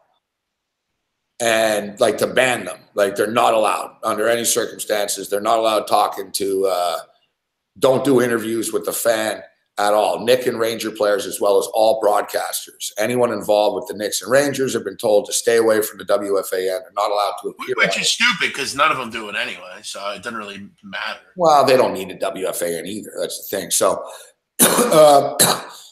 sports talk radio, it doesn't have the same impact it used to. Before, it used to matter. Now that the teams don't need them. And the teams own them and shit. So it doesn't, you can't talk shit. All right, so I'm just letting people know what happened here. So now we fast forward to, no Nick players, no Ranger players. Then old man Francesca today finds out about this today. He was real grumpy. Comes on, I'm in a bad mood today. I don't know if I'm going to say anything, but which is no, I'm going to say something. And Francesca said, goes on to say, stuff that was said on that show was over the top. What was bad about it is from someone who's never even met Dolan before. That's always risky. Some of these shows. So he's talking about a show on WFAN. He's on this, so he's talking about a show on his own network. He goes, these shows try to push and get attention and say crazy things. He goes, they should just organically let the show happen instead of trying to say crazy things to get attention. And they think that's a good way to try to get ahead. All right. The fact that so he basically took a little shot at the Garden. He goes, they're giving $1 million punishment for a $10 crime. And so now I saw Francesca's trending and fucking Richard Deitch of SI and fucking everyone in the media, the fall sports media is basically, and here's in the headline in the New York Post, Mike Francesca throws Maggie Gray under the bus. And all I tweeted, and I don't even like, I'm not even a Francesca guy. But I tweeted, I don't see him throw. What did he say that threw under the bus here? He's giving his opinion. Somebody asked about it. He's giving his opinion about it. And he doesn't need to defend Maggie Gray just because they're both on WFAN. She fucking said, let me get her comment. She said Dolan should shove it up his ass. Colossal. He's a piece of trash. And then she's surprised that they're mad after? Come on, fuck. Well, I mean, Mike has always been a Dolan supporter. He's a friend of his. I mean, they're good friends. So it's not surprising that Mike is on his side. But people think that Mike needs to kowtow to WFM because Maggie's on there. Look, I agree with Maggie. I thought she was dead on the money. She was right. And people are going to try to make this into they're ganging up on her because she's a woman and she has her, that's what they're going to do here. Mike's friends with Dolan. There's no surprise that he supported James Dolan. James Dolan's a weasel, but I mean, was she wrong? I mean, seriously. I mean, with anything he said. No, but all right. So she could say this. So she can take a couple of pot shots. But what did she say? She shouldn't say he should shove it up his colossal rear end. Well, here it is. I might never ever go back to the Garden, even without a press pass after this. I don't give a shit. I'd rather not step into the building that's owned by this hypocrite and this disgusting human being. Yeah, you didn't know. You did know. I forgot for 30 seconds just how embarrassing James Dolan actually is. Never again. Take your stupid song and everything you stand for and shove it up your ass. I'm done with the Knicks. Yeah, I said Craig Rivet can't get the puck out of his zone and I got my press pass taken away. So, hey, I give her credit. It makes me want to tune into her show, to be honest. I didn't realize people talk like this still on the radio. Sure. She said crap instead of shit. But she called him. This is the exact quote. You're a vile piece of trash. You let Isaiah Thomas call this woman a bitch so many times that she sued you and she won. And what did you do? You brought Isaiah Thomas back to actually run the liberty of the WNBA. She's right. I mean, you're the human embodiment of an online troll. People on Twitter couldn't even come up with something this stupid. I'll never go to the Garden ever again. And then she went the part I read. Yeah, I mean, it doesn't really connect to Mike. Mike will leave WFAN anyway. He's made enough money. He's got this app now that he can do shows on. I think he'll leave WFAN soon back anyway. I find it ironic that Mike Francesca has a sports app when the motherfucker doesn't know what an app is. He claims, supposedly to him, he doesn't, he didn't create it. He's just a talent and it's owned by he's a partner in it or something. But yeah, the app's just like his podcast and stuff. He does Gabe, he literally thinks this is the newest idea ever. He gets on after New York, Giant games, just talks about the game. He thinks that's the newest thing. I'm giving you a fresh take. Yeah. And do you know how much it costs, the app? How much? $100 a year. That's not, I thought it'd be more. Yeah, but to pay that at one sitting, it's kind of a lot. When he's on the radio for free. We should know, too, at the end of the show today, Francesca threatened to quit. Which, yeah. He should never have come back. He's a grumpy old man, and he hates everybody. He doesn't even watch the games. Like, you know, he's mailing it in. It's fucking hilarious. He is. Even the New York Post says, "Don't fret. Francesca still receives his fan paycheck every 2 weeks on a 7-figure salary." Yep. I get a kick out of his show. I think he could be really. He said, "I knew it would be uncomfortable coming back, but it's been more uncomfortable than I thought. Even probably has been." Well, that's because you throw everyone at the station out of the bus. I don't know. He hates talking like he's defeated. He's like, I don't know. Maybe I'm just not meant for this, and maybe I'll just work on the app. Right. Exactly. That's what he should do because he hates everyone there. He hates Boomer. He's probably thinking, "Oh, they're going to offer me more money to stay," and I don't really think so at this point in time. No, he might be coming to fantasy next, Gabe. Yeah. Him and Michelle Serpico. We have. I'm getting screwed. Fuck, I'm not going to be there this weekend, and we've got fucking Marshall Falk coming in. Oh no! But he'll be there. We got Marshall Falk joining us now on the network, so I'll be with Marshall Falk in 2 weeks, though. That's going to be cool. San Diego State legend. Yeah, NFL Hall of Famer. Sure. He's one of the few people actually that can break down both NFL and college. So he has the credit for both. You know what I mean? That's good. Like, he was a great college player and he's a great NFL player. Yo, who was that guy you had on this week? He was pretty good. The guy on Saturday. He's like from the Bronx, I think. Yeah, Sam Garnes. He was pretty good. Yeah, Sam Garnes good. Yeah, Sam Garnes is. If you look him up, big man, Sam Garnes. Yeah, he played in the NFL for a while. He was like a coach in the NFL, defensive backs coach and shit. Yeah, he was pretty good. He's serious. You know what I mean? Like, he's a serious dude. Nice guy. Yeah, he was. It was fun working with him. But Gabe, the only thing that Mike's good for is like the calls now, where people just call in and. Yeah. I hear what you're saying. It's entertaining. You know what I mean? I'll be honest though, big man. Like many years ago, it was a long time ago though. Like I was young, even like it was 30 years ago, 25. I'll give him credit. Like he's been around a while, Francesca. It's about 25 years, 30 years ago. I get 25, I would say, maybe 30. Anyways. He was a talk show host, but his first sort of national break was he was on CBS on March Madness stuff. Yeah, college hoops, yeah. Yeah, so he was on the March Madness panel, and that's when I noticed him basically because, he wasn't really a basketball guy, but he had good insight and, I spoke to the coach and he was picking games and he was pretty good. And I was like, oh, this guy's pretty good. So, I started following him and I was never big about – I never really liked Russo too much, though. Mm-hmm. Like, I'm not a Russo guy, so I never really liked Mike and the Mad Dog. So before I used to respect Mike Francesca. He's one of the biggest talk show hosts ever. I mean, you got to give him credit for it in the sports industry. I do give him credit, but – look who's back in the chat. Time has passed. Your boy. Which one? I got a lot of boys. Which who? That idiot Euro. Oh. I got nothing against Euro. I'm kidding. No, but yeah, he has been around. You think Euro is someone else, though, you were saying the other day. I do. I think he's Alex Z, yes. And he's Yays as well, I'm pretty sure. Well, Yays is here, too, so yeah, you might be right. I think it's Euro, Yays, and Alex Z are the same people. I'm pretty sure. Yeah, but no, I think I've told Euro to settle down before, but I've got no major beef. To be honest, I've got no beef with anyone in the chat here tonight. I booted out a few people, but yeah, that LTD guy was kind of weird. The one that you notice he disappeared after we stopped talking about that. Ryan C asked, "Where's Mimi?" I don't know where Mimi is. Hope Mimi's all right. What's up, Daniel?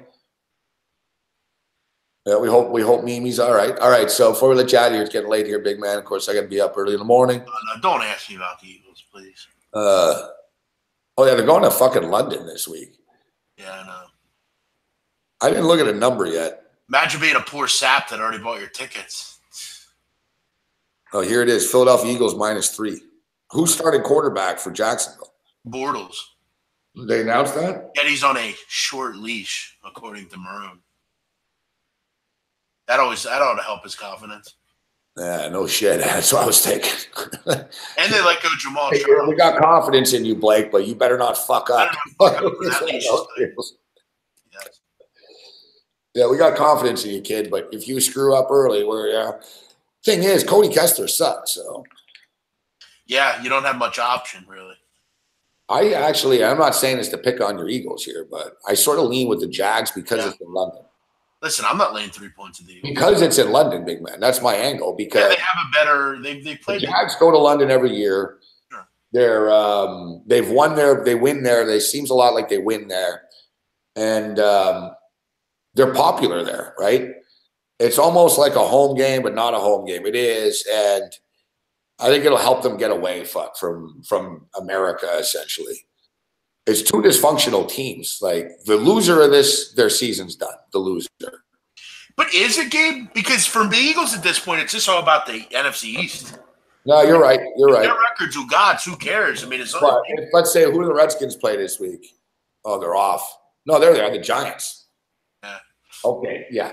If the Eagles lose and the Redskins win, then they're in trouble. it's gonna get ugly. I mean, they have the to. The Redskins, even though the Redskins don't look great, I mean, if they win this week, which they probably will against the Giants, I don't see the Giants picking themselves off the mat here.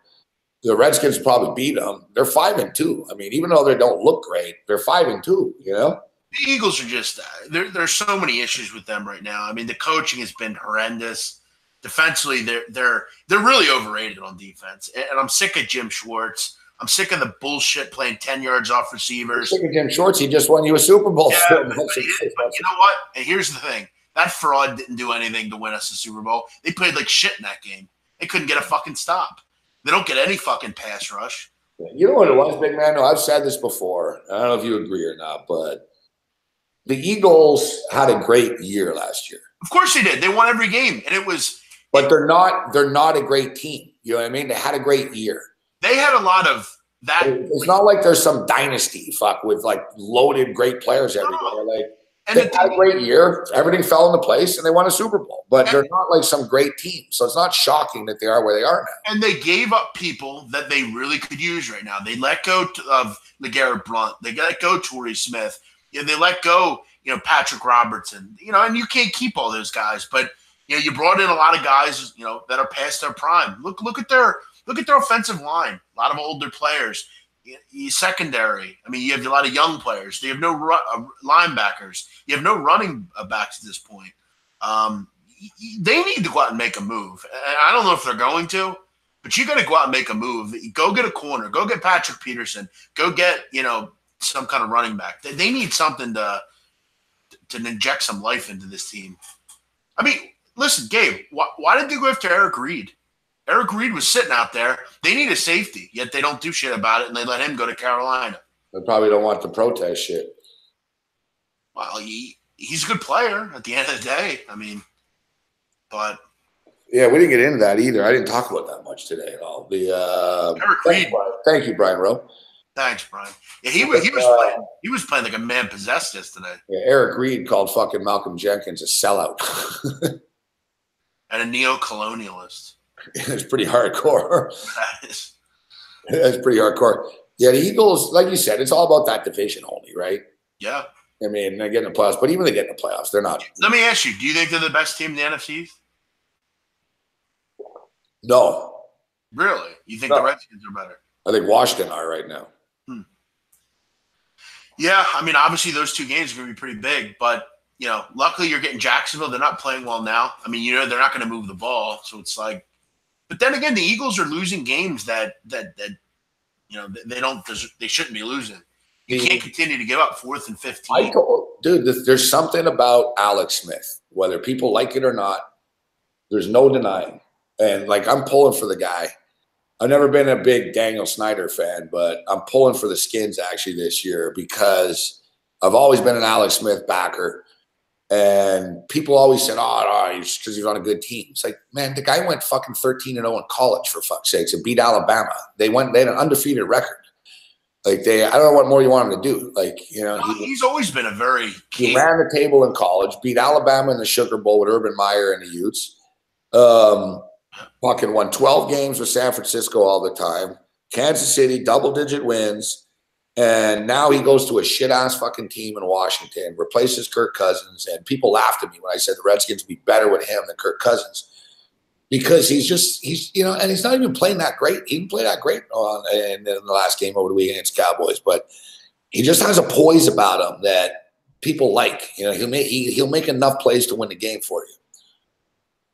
Yeah, their defenses look good too. I mean, they're holding teams at bay. You're right. You're a good point. The secondary that got fucking scorched last year. People, Josh Norman's a bust, and Breeland's getting lit up. They've got some good young guys back there now. Their secondary's better. They still get burnt a bit, but they're better. And how random is it also that Adrian Peterson's just like been good for them? Like, yeah, it's unbelievable that Adrian Peterson, 33 years old. Him and that Bibbs guy, Capri Bibbs, like they've killed it. They've been doing really well. Unbelievable. Like 33 years old. I know. Fuck. Yeah, and he just comes out of nowhere. It's amazing. Yeah, the Skins have always been that low mass, but they're going to be better than that this year. Yeah, and this year it doesn't matter if they're 500. That'll probably be enough to win the division. Alex Smith, very, very reliable car, as Haynes says. Okay. Sure. It's crazy. Yeah, AP, exactly, 99 yards, but it's like 4 weeks in a row, Savage, that he's had 95 or more, I think it is. Because they said the other day he's the first guy ever fucking over 30 to have 95 yards or more rushing in 4 straight weeks. So I'm thinking, hey, you're right below that 100 mark, but, he's in good shape and it's working for him. Yeah, but Dave Danders, that's a loser way of thinking. You won a Super Bowl, so now you're happy, and that's that. I mean, you do know that it's you got to keep rooting, Dave. I mean, eventually it's going to wear off. I mean, who cares? New year, buddy. No, and you Philly fans are proving your insanity, but you're already saying, fuck Jim Schwartz. He's never done anything. No. The thing is, Gabe, I'm tired of his inconsistencies. He never – like we even played a call on our show this morning. Bones is from Philadelphia, so he recorded some call. Some guy called in, maybe it was the Whip. He called some station or whatever, and man, he was like, he was in near tears, about the team. Yeah, he didn't get out of bed or something. Yeah, exactly. 7:30 in the morning, and fucking thinking, wow, folks, team just won the Super Bowl, and you're 2 months into the new season. I got to take a leak, and he's already fucking crying. I mean, the Jim Schwartz stuff is just the inconsistency. I mean, it's not like he played well in the Super Bowl. I mean, the offense killed in the NFC Championship game, so he didn't really need to be great there. He didn't really do that well. I mean, he had his games, but I don't know. They did win, and then that's great, but eventually we had to move on, But, yeah, I wouldn't be acting like that. Yeah, but Dave, so what, do you only want to win one Super Bowl? That good enough for you? Got to try to keep winning more.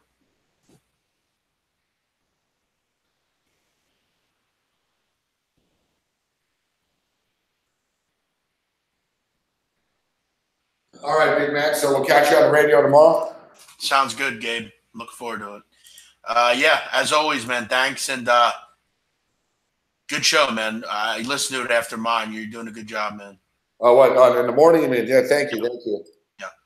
I'll talk to you. Thanks, buddy. Okay, good stuff, big man.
Good picks tonight, bad money management. Good picks, bad money management. I went bigger on the over. I'm wrapping it up now, Hamburg. Thanks for looking out. I'm going to send you a message, actually, Hamburg, this week. I'll send you tomorrow. Where's our boy Ro, if you're around, Ro? Somebody told me, actually, that, what's up, Matthias? Good to see you, bro. How's life in Germany? Somebody told me that they serve beer at Rutgers games in the first half. That they shut it down at halftime. Something to keep our eye on and know as we get ready for that big Michigan game. Holy shit, if Michigan survived Penn State this week, or in 2 weeks, Michigan have a bye week this week, but Michigan survive, then we're off. It's going to be a real big game then. I appreciate it, Dog Willie. Yeah, it'll be some cowboy battling in the morning here.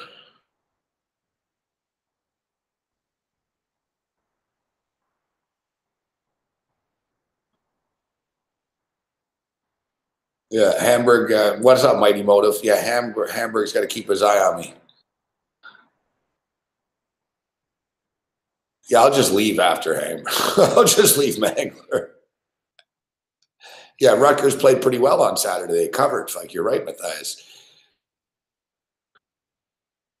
Hey, good to see you, McInnes. Habs Flames over tomorrow. Okay. We'll take a look. McInnes knows his hockey. Right now, San Antonio Spurs are up 83-77. Fuck, I like the over that game, but I fucking just bet the Spurs only. Son of a bitch, fuck. We told you the Golden State Warriors were due to blow somebody out. They're up by 22. That game's going over the number on pace right now. Fucking pissed off. I really wanted to get in on this, but fucking here, they must have paid me by now for all those props I hit. Nice prop bets tonight. Fuck, we went 5-1-1 in this football game tonight. I should be happier, but I'm pissed off. My account took a beating last night. Oh, I have more money than I thought, though, right now. That's good. All right, I really did do well. That's good with all those props. Fuck, I missed out. I have the Spurs and I have the Warriors. I got to find a way to fucking hit this, though.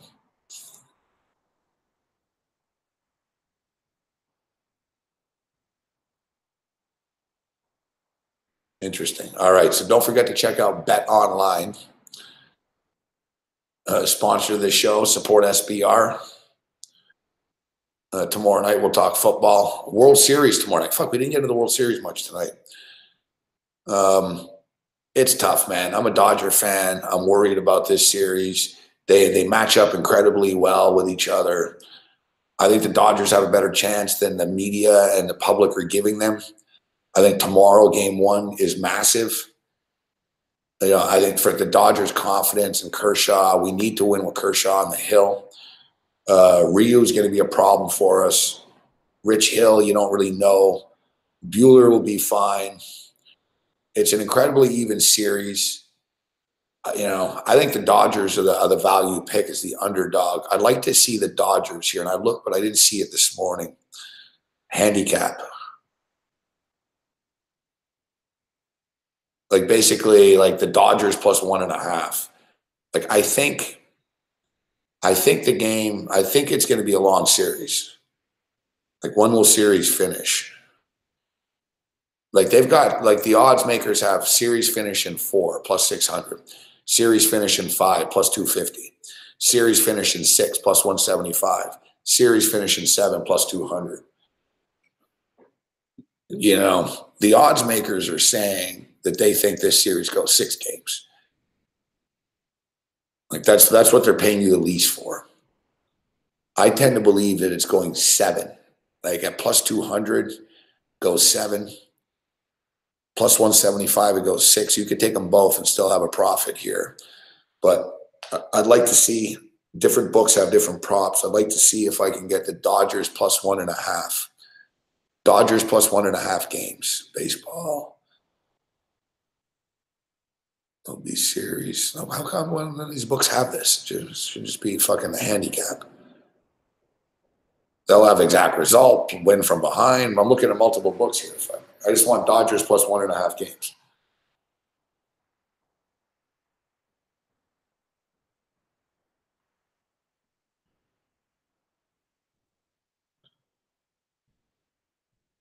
Or you know what? You could take the Dodgers, another way around this, actually. This isn't bad. This is pretty good. Dodgers to win in 7 is plus 550. Red Sox to win in 7 is plus 400. Those are two nice plays right there. You're covering your bases here. Red Sox to win in fucking 7. Dodgers to win in 7.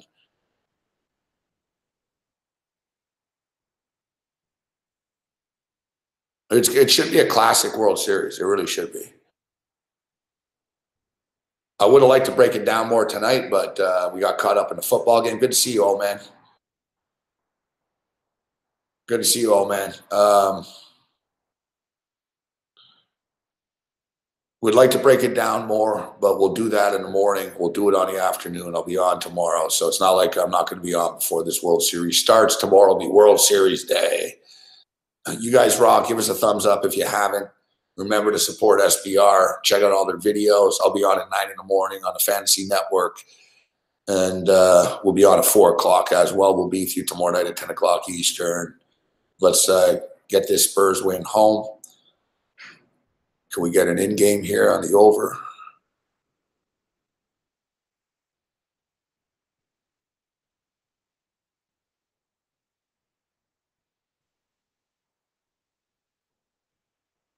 I don't know why. They only have fucking point spread. Where's the fucking total? Fuck.